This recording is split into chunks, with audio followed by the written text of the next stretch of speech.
ಪ್ರಿಯ ವೀಕ್ಷಕರೇ ನಮಸ್ಕಾರ. ಇವತ್ತಿನ ಫೇಸ್ ಟು ಫೇಸ್ ವಿಶೇಷ ಕಾರ್ಯಕ್ರಮಕ್ಕೆ ತಮಗೆಲ್ಲ ಸ್ವಾಗತ. ಇವತ್ತು ನಮ್ಮ ಜೊತೆ ಒಬ್ಬ ವಿಶೇಷ ಅತಿಥಿಗಳಿದ್ದಾರೆ. ಅವರು ಸದ್ಯ ಕರ್ನಾಟಕ ಮತ್ತು ತಮಿಳುನಾಡು ಮಧ್ಯ ನಡೆಯುತ್ತಿರುವಂಥ ಒಂದು ಭಾಷಾ ವಿವಾದದ ಬಗ್ಗೆ, ಆ ಭಾಷಾ ವಿವಾದದ ಕಿಡಿ ಹೊತ್ತಿಸಿದ್ದು ಈ ದೇಶ ಕಂಡ ಒಬ್ಬ ಅತ್ಯದ್ಭುತ ನಟರಲ್ಲಿ ಒಬ್ಬರಾದಂಥ ಕಮಲ್ ಹಾಸನ್ ಅವರು. ಕಮಲ್ ಹಾಸನ್ ಅವರು ಇತ್ತೀಚೆಗೆ ತಮ್ಮ ಒಂದು ಸಿನಿಮಾದ ಪ್ರಚಾರ ಸಮಾರಂಭದಲ್ಲಿ ತಮಿಳು ಭಾಷೆಯಿಂದ ಕನ್ನಡ ಭಾಷೆ ಹುಟ್ಟಿದ್ದು ಅನ್ನುವ ಒಂದು ವಿವಾದಾತ್ಮಕ ಹೇಳಿಕೆಯನ್ನು ನೀಡಿದರು. ಅದು ಕನ್ನಡಿಗರು, ಕನ್ನಡ ಭಾಷಾ ಸಂಶೋಧಕರು, ಕನ್ನಡ ಪರ ಹೋರಾಟಗಾರರು ಹಾಗೂ ಕನ್ನಡಿಗರನ್ನು ಕೆರಳಿಸಿದೆ.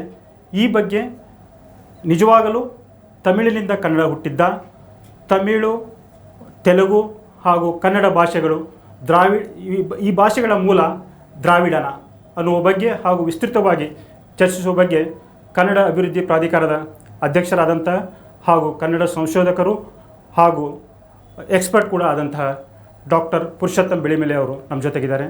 ಸರ್, ಕಾರ್ಯಕ್ರಮಕ್ಕೆ ಸ್ವಾಗತ. ಸೊ, ಒಂದು ಕಮಲ್ ಹಾಸನ್ ಅವರು ಹೇಳಿಕೆ ನೋಡಿದ್ರಿ, ಕಳೆದ ಒಂದು 2-3 ದಿನಗಳಿಂದ ಒಂದು ದೊಡ್ಡದಾದಂತಹ ಚರ್ಚೆ ನಡೀತಾ ಇದೆ.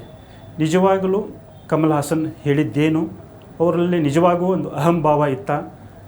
ಕನ್ನಡಿಗರನ್ನು ಕೆಣಕುವ, ಕನ್ನಡಿಗರನ್ನು ಅವಮಾನಿಸುವ, ಕನ್ನಡ ಭಾಷೆಯನ್ನು ಅವಮಾನಿಸುವ ಒಂದು ಇರಾದೆ ಅವರ ನುಡಿಯಲಿತ್ತ?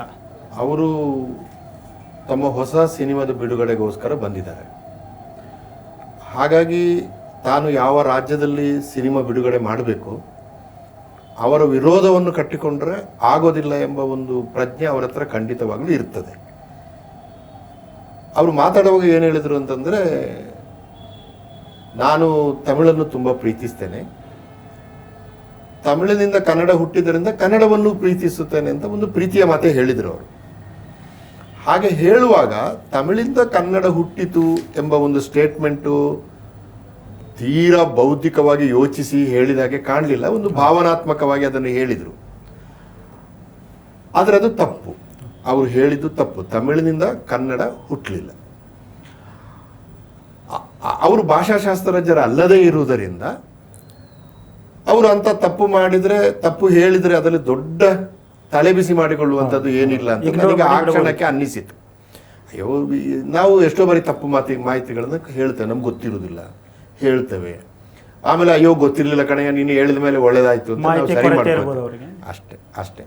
ಆದರೆ ಅವರ ಮಾತು, ನಾನು ಯಾವುದನ್ನು ಉಪೇಕ್ಷೆ ಮಾಡಿದ್ನೋ ಅದು ಮರುದಿವಸ ಕರ್ನಾಟಕದಲ್ಲಿ ತೆಗೆದುಕೊಂಡ ಬೇರೆ ಬೇರೆ ಆಯಾಮಗಳನ್ನು ನೋಡಿದಾಗ ಯಾಕೋ ಇದು ನಮ್ಮ ನಿಯಂತ್ರಣದ ಆಚೆಗೆ ಹೋಗ್ತಾ ಇದೆಯಲ್ಲ ಅಂತ ಅನ್ನಿಸಿದ ಮೇಲೆ ಅವರು ಹೇಳಿದ ಮಾತಿನ ಬಗ್ಗೆ ಒಂದು ಸ್ಪಷ್ಟೀಕರಣವನ್ನು ಕೊಡಬೇಕು ಅಂತ ನನಗೆ ಅನ್ನಿಸಿತು. ಅದು ಯಾವುದು ಅಂತಂದರೆ, ತಮಿಳು ಭಾಷೆಯಿಂದ ಕನ್ನಡ ಹುಟ್ಟಿದಲ್ಲ. ತಮಿಳು, ಕನ್ನಡ, ತುಳು, ಮಲಯಾಳಂ, ತೆಲುಗು, ಬ್ರಾಹ್ಮಿ, ತೊದ, ಗೊಂಡ, ಕುಯಿ ಮೊದಲಾದಂಥ ಸುಮಾರು 130 ಭಾಷೆಗಳಿರುವ ಒಂದು ಗುಂಪಿದೆ. ಅದನ್ನು ದ್ರಾವಿಡ ಭಾಷಾ ಗುಂಪು ಅಂತ ನಾವು ಕರಿತೀವಿ. ಭಾರತದಲ್ಲಿ ಇಂಥ 5 ಪ್ರಮುಖ ಭಾಷಾ ಗುಂಪುಗಳಿವೆ. ಈಗ ಉದಾಹರಣೆಗೆ ಇಂಡೋ ಆರ್ಯನ್ ಭಾಷೆಗಳು ಅಂತ ಹೇಳ್ತೀವಿ, ಅದರಲ್ಲಿ ಸಂಸ್ಕೃತ, ಹಿಂದಿ ಅವೆಲ್ಲ ಬರ್ತವೆ. ಆಮೇಲೆ ಇಂಡೋ ಟಿಬೆಟನ್ ಭಾಷೆಗಳಿವೆ. ಆಮೇಲೆ ಹೀಗೆ 5 ಗುಂಪುಗಳಿವೆ. ಈ 5 ಗುಂಪುಗಳಲ್ಲಿ ದ್ರಾವಿಡ ಭಾಷಾ ಗುಂಪುಗಳಲ್ಲಿ ಇವತ್ತು ಸುಮಾರು 130 ಭಾಷೆಗಳಿವೆ. ಈಗ ಹೆಚ್ಚು ವಿದ್ವಾಂಸರು ತಮಿಳುನಾಡಿನಲ್ಲೇ ಬಂದವರು. ಯಾಕಂದರೆ ಅಣ್ಣಾಮಲೈಯಲ್ಲಿ ದ್ರಾವಿಡ ಭಾಷಾ ಅಧ್ಯಯನ ಕೇಂದ್ರ ಇದೆ, ನಾನು ಅಲ್ಲಿ ಹೋಗ್ತಾ ಇದ್ದೆ. ಮತ್ತು ಸುಮಾರು 500ಕ್ಕಿಂತ ಹೆಚ್ಚು ಪುಸ್ತಕಗಳನ್ನು ದ್ರಾವಿಡ ಭಾಷೆಗಳ ಮೇಲೆ ಅವು ಪ್ರಕಟ ಮಾಡಿವೆ. ಆ ವಿದ್ವಾಂಸರು VI ಸುಬ್ರಹ್ಮಣ್ಯಂ ಅಂತವರು, ಪ್ರೊಫೆಸರ್ KK ಗೌಡ್ರು ಅಂತವರು, ಕರ್ನಾಟಕದಲ್ಲಿ ಕನ್ನಡ ವಿಶ್ವವಿದ್ಯಾಲಯದ ಕುಲಪತಿಯಾಗಿ ನಿವೃತ್ತಿಯಾಗಿರುವಂಥ ಮುರಿಗಪ್ಪ ಅವರೆಲ್ಲ ಅಲ್ಲಿ ಓದಿದವರು, ಅಥವಾ ನನ್ನ ಗುರುಗಳಾದ ಚೆ ರಾಮಸ್ವಾಮಿ ಅವರು, ಅವರೆಲ್ಲ ಅಣ್ಣಾಮಲೈಯಲ್ಲಿ ಓದಿ ಬಂದವರು. ಅಲ್ಲಿಯ ತಮಿಳು ವಿದ್ವಾಂಸರು ಮತ್ತು ಅಲ್ಲಿ ಓದಿದ ಕನ್ನಡ ವಿದ್ವಾಂಸರು ಮತ್ತು ಅಲ್ಲಿ 500ಕ್ಕಿಂತ ಹೆಚ್ಚು ಪುಸ್ತಕಗಳನ್ನು ಪ್ರಕಟ ಮಾಡಿದ ವಿದ್ವಾಂಸರು ಯಾರೂ ಕೂಡ ತಮಿಳಿಂದ ಕನ್ನಡ ಹುಟ್ಟಿದೆ ಎಂಬ ಒಂದು ಮಾತನ್ನು ಎಲ್ಲಿಯೂ ಹೇಳಿಲ್ಲ. ಆದರೆ ಸಾಮಾನ್ಯ ಜನ ಭಾವನಾತ್ಮಕವಾಗಿ ಏನಾಗ್ತದೆ ಅಂದರೆ, ಜನಕ್ಕೆ ತನ್ನ ಭಾಷೆಯ ಶ್ರೇಷ್ಠತೆಯನ್ನು ಹೇಳಿಕೊಳ್ಳುವಾಗ ಭಾವನಾತ್ಮಕವಾದ ಕೆಲವು ಮಾತುಗಳನ್ನು ಹೇಳ್ತಾರೆ. ಆ ಭಾವನಾತ್ಮಕವಾದ ಮಾತುಗಳಲ್ಲಿ ನಿನ್ನ ಭಾಷೆ ನನ್ನ ಭಾಷೆಯಿಂದ ಹುಟ್ಟಿದ್ದು, ಸ್ವಲ್ಪ ಉತ್ಪ್ರೇಕ್ಷೆ ಇರುತ್ತೆ. ಉತ್ಪ್ರೇಕ್ಷೆ. ಈಗಲೂ ಕೂಡ ಸಂಸ್ಕೃತದವರು ಕೆಲವು ಹಳೆಯ ವಿದ್ವಾಂಸರು, ಹೊಸ ವಿದ್ವಾಂಸರು ಇಲ್ಲ, ಹಳೆ ವಿದ್ವಾಂಸರು ಹೇಳ್ತಾರೆ ಎಲ್ಲ ಭಾರತದ ಎಲ್ಲಾ ಭಾಷೆಗಳು ಕೂಡ ಸಂಸ್ಕೃತದಿಂದ ಹುಟ್ಟಿದ್ದು ಅಂತ. ತಾಯಿ ಭಾಷೆ ಸಂಸ್ಕೃತ. ಅದು ಅಲ್ಲ. ಈಗ ಉದಾಹರಣೆಗೆ ನಾವು ಕನ್ನಡದಲ್ಲಿ ಕೈ ಅಂತೀವಿ, ತಮಿಳಿನಲ್ಲಿ ಕೈ, ತುಳುವಿನಲ್ಲಿ ಕೈ, ಮಲಯಾಳದಲ್ಲಿಯೂ ಕೈ, ಎಲ್ಲ 130 ಭಾಷೆಗಳಲ್ಲೂ ಕೂಡ ಕೈಯೇ. ಆದರೆ ಸಂಸ್ಕೃತ ಗ್ರೂಪಿಗೆ ಹೋದಾಗ ಅದು ಹಸ್ತ ಶಬ್ದ ಬೇರೆ ಆಗ್ತದೆ. ಇದು ಶಿರ, ದ್ರಾವಿಡ ಭಾಷೆಗಳಲ್ಲಿ ತಲೆ. ನೋಡಿ, ದೇಹದ ಅಂಗಾಂಗಗಳಲ್ಲಿರುವ ಪದಗಳು ಮತ್ತು 1ರಿಂದ 10ರವರೆಗಿನ ಲೆಕ್ಕ, ಇದು ಭಾಷಾ ಗುಂಪು ಯಾವುದು ಅಂತ ನಿರ್ಧರಿಸುವುದಕ್ಕೆ ನಿರ್ಣಾಯಕ. ಉದಾಹರಣೆಗೆ 1, 2, 3, 4 ಅಂತ ಹೇಳ್ತೀವಿ ನಾವು. ಏಕ, ದ್ವಯ, ತ್ರಯ, ಚತುರ್. ಸಂಸ್ಕೃತದಲ್ಲಿ ಹಂಗೆ ಹೋಗ್ತದೆ. ಕನ್ನಡದಲ್ಲಿ, ತಮಿಳಿನಲ್ಲಿ, ತುಳುನಲ್ಲಿ 1, 1, 2, 3, ಇದು ಒಂದು ಗ್ರೂಪೇ ಬೇರೆ. ತುಳುನು ಹಾಗೆ ಇರುತ್ತೆ. ಒಂದು ಪ್ರಶ್ನೆ ನಾವು ಯಾವಾಗಲೂ ಕೇಳ್ಕೊಳ್ಬೇಕಾಗಿದ್ದು, ಭಾರತದಂತ ಬೃಹತ್ ದೇಶದಲ್ಲಿ ಬೇರೆ ಬೇರೆ ಗುಂಪಿನ ಭಾಷೆಗಳಿವೆ ಅಂತ ಒಪ್ಪಿಕೊಳ್ಳೋದಕ್ಕೆ ಏನಪ್ಪ ಸಮಸ್ಯೆ? ಅವೆಲ್ಲವೂ ನಮ್ಮದೇ ಅಲ್ವಾ? ಅದನ್ನು ಅಷ್ಟು ಉದಾರ ಮನಸ್ಸು ಬೇಕು. ಇರಲಿ, ಅದು ಇನ್ನೊಂದು ಚರ್ಚೆ. ಆದರೆ ಹಾಗಾಗಿ ಈ 130 ಭಾಷೆಗಳು ದ್ರಾವಿಡ ಭಾಷೆಗಳನ್ನು ಅಭ್ಯಾಸ ಮಾಡಿದ VI ಸುಬ್ರಹ್ಮಣ್ಯವಂತ ವಿದ್ವಾಂಸರು ಈ 130 ಭಾಷೆಗಳಿಗೂ ಕೂಡ ಮೂಲವಾಗಿರುವ ಒಂದು ಭಾಷೆಯನ್ನು ಪುನರ್ ಸೃಷ್ಟಿ ಮಾಡಿದರು. ಅದನ್ನ ಅವರು ಪ್ರೊಟೋ ದ್ರಾವಿಡಿಯನ್ ಅಂತ ಕರೆದ್ರು, ಅಥವಾ ಪ್ರಾಗ್ ದ್ರಾವಿಡ ಅಂತ ಹೇಳಿದ್ರು, ಪೂರ್ವ ದ್ರಾವಿಡ ಅಂತ ಸುಲಭವಾಗಿ ನಾವು ಹೇಳ್ಬೋದು. ಈ ಪೂರ್ವ ದ್ರಾವಿಡ ಎಂಬ ಭಾಷೆ ಆಕ್ಚುಲಿ ಈಗ ಇಲ್ಲ, ಆದರೆ ಇದ್ದಿರಬಹುದಾದಂಥ ಒಂದು ಸಾಧ್ಯತೆಯನ್ನು ಈಗ ಇರುವ ಭಾಷೆಗಳ ಮೂಲಕ ಕಟ್ಟಿದ್ರು. ಇದು ಗ್ರಂಥ ಸಂಪಾದನಾ ಶಾಸ್ತ್ರದಲ್ಲಿ ನೋಡಿ, ಮಹಾಭಾರತ ನಮಗೆ ಈಗ ಸೂಕ್ತಂಕರ್ ಎಡಿಟ್ ಮಾಡಿದ ಮಹಾಭಾರತ ನಮ್ಮ ಹತ್ರ ಇರುವುದು.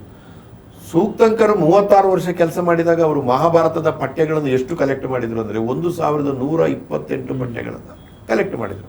1128 ಪಠ್ಯಗಳು ಕೂಡ ವ್ಯಾಸ ಬರೆದದ್ದು ಅಂತಲೇ ಹೇಳುದು. ಆದರೆ ಕೆಲವರಲ್ಲಿ 80,000 ಶ್ಲೋಕ, ಕೆಲವರಲ್ಲಿ 90,000 ಶ್ಲೋಕ, ಕೆಲವರಲ್ಲಿ 1,10,000 ಶ್ಲೋಕ ಎಲ್ಲ ಮಾಡಿದ್ರು. ಅವರಿಗೆ ತಲೆ ಬಿಸಿ ಆಯ್ತು. ಇದು ಹೇಗೆ ಅಂದರೆ ಭಾರತೀಯರು ಹೆಂಗಂದ್ರೆ ಒಂದು ಕಾವ್ಯವನ್ನು ನಮ್ಮದು ಮಾಡಿಕೊಂಡಾಗ ನಮ್ಮದನ್ನು ಕೂಡ ಸೇರಿಸುವುದಕ್ಕೆ. ಇಲ್ಲಿ ಈಗ ನಾವು ಆಧುನಿಕ ಕಾಲದಲ್ಲಿ ಮಾತಾಡೋ ಕಾಪಿರೈಟ್ ಪ್ರಶ್ನೆ ಇಲ್ಲ.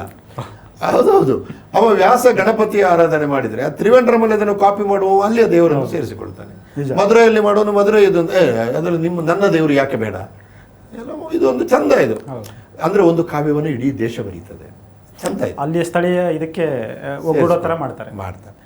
ಹಾಗೆ ಮಾಡಿ ಅವರೊಂದು ಭಾರತವನ್ನು ನಮಗೆ ಕೊಟ್ಟರು. ಈಗ ಯಾರಾದರೂ ನಾವು ಹೇಳುವುದು ಹೆಂಗೆ, ಇದು ಮೂಲ ಭಾರತ ಅಂತ. ಆದರೆ ಆ ಮೂಲ ಭಾರತ ವ್ಯಾಸ ಬರೆದ ಭಾರತವೇ ಎಂಬುದು ಯಾರಿಗೂ ಗೊತ್ತಿಲ್ಲ. ಅಂದ್ರೆ ಅವರು ಅದಕ್ಕೆ ಒಂದು ಮುನ್ನುಡಿ ಬರೆಯುವಾಗ ಸೂಕ್ತಂಕರ್ ಹೇಳಿದರು, 1128 ಪಠ್ಯಗಳನ್ನು ನಾನು ಸಂಗ್ರಹ ಮಾಡಿ ಇದನ್ನು ಬರೆದಿದ್ದೇನೆ. ಇದು ಒರಿಜಿನಲ್ ವ್ಯಾಸ ಬರೆದದ್ದೇ ಅಂತ ನನಗೆ ಹೇಳಲಿಕ್ಕೆ ಧೈರ್ಯ ಇಲ್ಲ. ಇದು 1129ನೇ ಪಠ್ಯ ಅಂತ ಹೇಳಿದರು ಅವರು.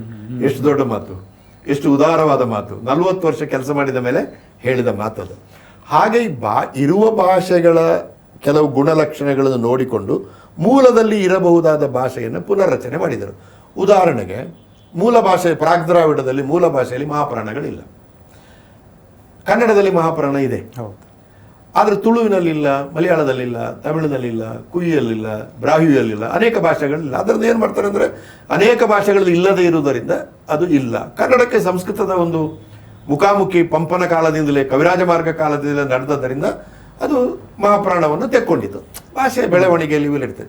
ಈಗ ಮೂಲ ಪ್ರೊಟೋ ದ್ರಾವಿಡ ಅಂತ ನಾವು ಹೇಳ್ತೇವೆ, ಅದರ ಕಾಲ ಸ್ಪಷ್ಟವಾಗಿ ಯಾರೂ ಹೇಳಿಲ್ಲ, ಆದರೆ ಸುಮಾರಾಗಿ 4,000 ವರ್ಷಗಳು ಅಂತ ಹೇಳ್ತಾರೆ. ಆ ಕಾಲದಲ್ಲಿ ಇಂಡೋ ಆರ್ಯನ್ ಗ್ರೂಪಿನ ಭಾಷೆಗಳು ಇದ್ದು, ದ್ರಾವಿಡ ಭಾಷಾ ಗುಂಪುಗಳಿದ್ದು, ಇಂಡೋ ಟಿಬೆಟಿಯನ್ ಸಂತಾಲಿ ಮೊದಲಾದಂಥ ಭಾಷೆಗಳಿದ್ದು ಎಲ್ಲ ಇದ್ದು. ಹಾಗೆ ಅಂದರೆ ಹರಪ್ಪ ಮೊಹೆಂಜದಾರದ ಸಂಸ್ಕೃತಿಯನ್ನು ಕಟ್ಟಿದ್ದು ದ್ರಾವಿಡ ಸಂಸ್ಕೃತಿ ಅಥವಾ ದ್ರಾವಿಡ ಭಾಷೆಯನ್ನು ಆಡುವ ಜನರು ಎಂಬ ಒಂದು ವಾದ ಬಹಳ ಬಲಿಷ್ಠವಾಗಿದೆ. ಫಾದರ್ ಹೆರಾಸ್, ಯಾಕಂದ್ರೆ ಅಲ್ಲಿ ಒಂದು ಶಿವನ ಚಿತ್ರ ಸಿಕ್ಕಿತ್ತು. ಈ ಸಿಗಪ್ಪು ನೋಡಿ, ತಮಿಳಿನಲ್ಲಿ ಸಿಗಪ್ಪು ಶಿವನ ಕಲ್ಪನೆ ಇದೆ, ಸಿಗಪ್ಪು.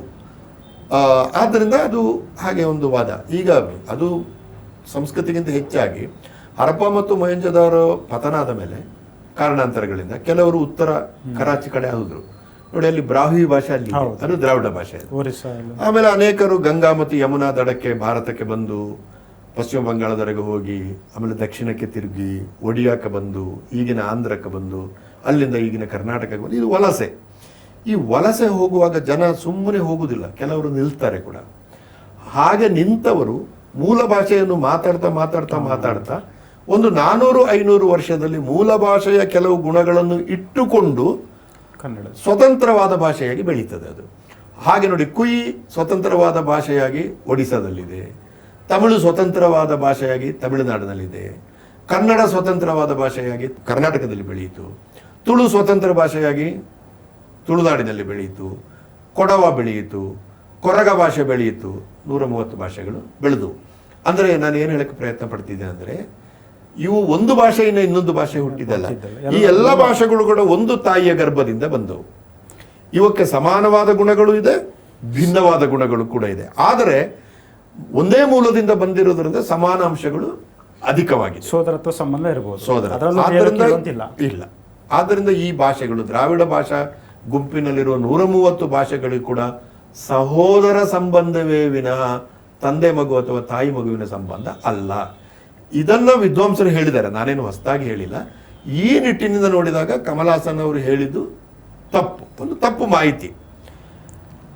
ಆದರೆ ಅವರು ಭಾಷಾಶಾಸ್ತ್ರಜ್ಞರು ಅಲ್ಲದೇ ಇರುವುದರಿಂದ, ಒಬ್ಬ ಪ್ರಸಿದ್ಧ ಸಿನಿಮಾ ನಟ ಆಗಿರುವುದರಿಂದ, ಶೈಕ್ಷಣಿಕ ಕ್ಷೇತ್ರದಲ್ಲಿ ಕೆಲಸ ಮಾಡಿದವರು ಯಾರು ಕೂಡ ಅದನ್ನು ಗಂಭೀರವಾಗಿ ತೆಕ್ಕೊಂಡಿಲ್ಲ. ನೀವು ತಪ್ಪು ಹೇಳ್ತೀರಿ, ನಾನು ತಪ್ಪು ಹೇಳ್ತೀವಿ, ಸರಿ ಮಾಡ್ಕೊಳ್ಳಿ, ಎಕ್ಸ್ಪರ್ಟ್ ಅಲ್ಲ. ಹಾಗಾಗಿ ನನಗೆ ಅನಿಸ್ತದೆ ಇದನ್ನು ನಾವು ಒಂದು ನಿಯಂತ್ರಣ ತಪ್ಪಿ ಕನ್ನಡಕ್ಕೇನೋ ಮಹಾ ಒಂದು ಅನ್ಯಾಯ ಆಯಿತು ಇತ್ಯಾದಿಗಳನ್ನು ನಾವೇನು ಇಶ್ಯೂ ಮಾಡಬೇಕಾಗಿಲ್ಲ. ಅವರು ಹೇಳಿದ್ದು ತಪ್ಪು ಎಂಬುದನ್ನು ತಮ್ಮಂಥವರ ಮಾಧ್ಯಮದ ಮೂಲಕ, ಪ್ರಕಟಣೆಗಳ ಮೂಲಕ, ಚರ್ಚೆಗಳ ಮೂಲಕ ಹೇಳಿದರೆ ಸಾಕು ಅಂತ ಅನ್ನಿಸ್ತದೆ. ಇನ್ನೊಂದು ಗುರುಗಳೇ, ಅಂದರೆ ನಾವು ಈಗ ಕಮಲ್ ಹಾಸನ್ ಅವರ ಹೇಳಿಕೆಯನ್ನು ಆಚೆ ಇಟ್ಟು ಈ ಭಾಷೆಗಳ ಅಭಿವೃದ್ಧಿ ಹಾಗೂ ಒಂದು ಭಾಷೆ ಎಷ್ಟು ವ್ಯಾಪಕವಾಗಿ ಈ ಎಲ್ಲ ಅಂದರೆ ದ್ರಾವಿಡ ನೀವು ಹೇಳಿದ 4000 ವರ್ಷಗಳ ಹಿಂದಿಂದ ಬಂದು 2500 ವರ್ಷಗಳ ಹಿಂದೆ ಒಂದು ಸಂಪರ್ಕ ಭಾಷೆಯಾಗಿ ತಮಿಳು ಬೆಳೀತು, ಕನ್ನಡನೂ ಬೆಳೀತು. ಅದನ್ನು ನೋಡೋದಾದರೆ ಎಲ್ಲೋ ಒಂದು ಕಡೆಗೆ ತಮಿಳಿನ ವ್ಯಾಪ್ತಿ, ಅಲ್ಲಿನ ಸಾಹಿತ್ಯ, ಅದರ ಕ್ಷೇತ್ರ ಹೆಚ್ಚು ಕನ್ನಡಕ್ಕಿಂತ ವ್ಯಾಪಕ ಆಯಿತು ಅನಿಸಲ್ವಾ? ಅದಕ್ಕೇನು ಕಾರಣ ಆಗಿರ್ಬೋದು? ಅದು ಏನಂದರೆ ನೋಡಿ, ಪ್ರಾಗ್ ದ್ರಾವಿಡ ಭಾಷೆ ಅಂತ ಒಂದು ಹೇಳಿದೆಲ್ಲ, ಪ್ರಾಗ್ ದ್ರಾವಿಡ ಭಾಷೆಯಿಂದ ಆ ಭಾಷೆಯನ್ನಾಡುವ ಜನರು ಬಂದು ನೆಲೆ ನಿಂತು ಈಗಿನ ತಮಿಳುನಾಡು, ಈಗಿನ ಆಂಧ್ರದ ಕೆಲವು ಭಾಗಗಳು ಮತ್ತು ಒಡಿಸ್ಸಾದ ಕೋಸ್ಟ್, ಆ ಭಾಗಗಳಲ್ಲೆಲ್ಲ ನೆಲೆ ನಿಂತವರು ಒಂದು ನಿಧಾನವಾಗಿ ಮೂಲ ದ್ರಾವಿಡಕ್ಕಿಂತ ಬೇರೆಯದಾದಂಥ ಒಂದು ಭಾಷೆಯನ್ನು ಬೆಳೆಸಿಕೊಂಡರು. ಅಂದರೆ ಮೂಲ ದ್ರಾವಿಡದಿಂದ ಸಿಡಿದು ತಮ್ಮದೇ ಆದಂಥ ಬೇರೆ ಆಗಿ ಸ್ವತಂತ್ರವಾಗಿ ಬೆಳೆದ ಭಾಷೆಗಳಲ್ಲಿ ತಮಿಳು ಮೊದಲು. ಆದರೆ ತಮಿಳು ಭಾಷಿಕರಲ್ಲಿ ಒಂದು ಗುಣ ಇದೆ, ಏನು ಅಂತಂದರೆ ಭಾಷೆಯನ್ನು ಅವರು ಭಾಳ ಜತನದಿಂದ ಕಾಪಾಡ್ತಾರೆ. ಹೌದು. ಹಾಗಾಗಿ ತಮಿಳು ಭಾಷೆ ಕ್ರಿಸ್ತ ಶಕಪೂರ್ವ 7-8ನೇ ಶತಮಾನ ಅಂತ ಹೇಳ್ತಾರೆ. ಅಂದರೆ ಮೂಲ ದ್ರಾವಿಡದಿಂದ ಪ್ರತ್ಯೇಕವಾದ ಭಾಷೆ ಅದು ಹೌದಾಗಿದ್ರು, ಅವರು ಮೂಲ ಭಾಷೆಯಿಂದ ತುಂಬ ದೂರ ಬರಲಿಲ್ಲ. ಅವರು ಆ ಭಾಷೆಯ ಕೆಲವು ಗುಣಗಳು, ಈಗ ಉದಾಹರಣೆಗೆ ಈಗ ಪೋಯಿರ್ಕರ್ ಬರ್ತದೆ, ವ್ಯಂಜನ ಅಂತ ಆಯ್ತು. ನಾವು ಹೋಗಿದ್ದಾರೆ ಅದನ್ನು ಸ್ವರಾಂತ್ಯ ಮಾಡಿದ್ವಿ. ವ್ಯಂಜನಾಂತ ಸ್ವರಾಂತವಾಗೋದಿದೆಯಲ್ಲ, ಇದು ಆಧುನಿಕ ಬೆಳವಣಿಗೆ. ವ್ಯಂಜನಾಂತವನ್ನೇ ಉಳಿಸಿಕೊಳ್ಳುವುದು ಹಳೆಯ ಗುಣದ ಲಕ್ಷಣ. ನಮ್ಮಲ್ಲಿ ಹಲ್ಮಿಡಿ ಶಾಸನ, ವಡ್ಡಾರಾಧನೆ, ಪಂಪ ಭಾರತದಲ್ಲಿ ವ್ಯಂಜನಾಂತವೇ ಇದೆ. ಆದರೆ ವಚನಗಳಿಗೆ ಬಂದಾಗ ಅದು ಸ್ವರಾಂತವಾಯಿತು. ನೋಡಿ, ವಚನಗಳು 12ನೇ ಶತಮಾನದಲ್ಲಿ ತುಂಬ ಕನ್ನಡವನ್ನು ಆಧುನಿಕಗೊಳಿಸಿದರು. ಅವರ ಚಳವಳಿ ಭಾಷೆಗೆ ಮಾಡುವಲ್ಲಿ ದೊಡ್ಡ ಒಂದು ಪ್ರಯತ್ನ ಬೆಳೆಸಿದರು ಅವರು. ತುಳುನಲ್ಲಿ ವ್ಯಂಜನಾಂತವೇ ಇದೆ ನೋಡಿ, ಪೋಪೆರ್ ಹೋಗುತ್ತಾರೆ, ನೋಡಿ ಅದು ವ್ಯಂಜನಾಂತ. ಹಾಗಾಗಿ ಈ ವ್ಯಂಜನಾಂತ ಶಬ್ದಗಳನ್ನು ಉಳಿಸಿಕೊಳ್ಳುವುದು. ಮತ್ತು ಮೂಲ ದ್ರಾವಿಡದಲ್ಲಿ ಗ ಜ ಡ ದ ಬಗಳು ಇರಲಿಲ್ಲ, ಕ ಚ ಟ ತಪಗಳು ಇದ್ದವು. ತಮಿಳಿನಲ್ಲಿ ಈಗಲೂ ಕೂಡ ಕ ಚ ಟ ತಪಗಳೇ ಇರುವುದು. ಸಂದರ್ಭ ನೋಡಿಕೊಂಡು ಅವರು ಗ ಜ ಡ ದ ಅಂತ ಹೇಳುದು. ಅವರು ಗಾಂಧಿ ಅಂತ ನೀವು ಹೇಳಿದ್ರೆ ಕಾಂತಿ ಅಂತಲೇ ಬರೀಬೋದು. ಯಾಕಂದ್ರೆ ದಾವು ಇಲ್ಲ. ಕನ್ನಡ ಹೆಂಗಿದೆ ಅದು ಯಾಕಂದ್ರೆ ಬ್ರಾಹ್ಮಿಯಿಂದ ಕನ್ನಡ ಸ್ಕ್ರಿಪ್ಟ್ ಅನ್ನು ತಗೊಂಡಾಗ ನೋಡಿ ಎಷ್ಟು ಇಂಟ್ರೆಸ್ಟಿಂಗ್ ಅಂದ್ರೆ ಭಾಷೆ. ಸಾರಿ, ನಮ್ಮಲ್ಲಿ ಯಾರು ಇವತ್ತು ಭಾಷೆ ಬಗ್ಗೆ ಮಾತಾಡ್ತಾನೂ ಇಲ್ಲ, ಚರ್ಚೆನೂ ಆಗ್ತಾ ಇಲ್ಲ. ಹಾಗಾಗಿ ನಾವು ಯಾವುದೋ ಒಂದು ಬೇರೆ ಲೋಕದ ಕುರಿತು ಮಾತಾಡ್ತಿದ್ದೀವಿ ಅಂತ ಅನ್ನಿಸ್ತದೆ ನನಗೆ.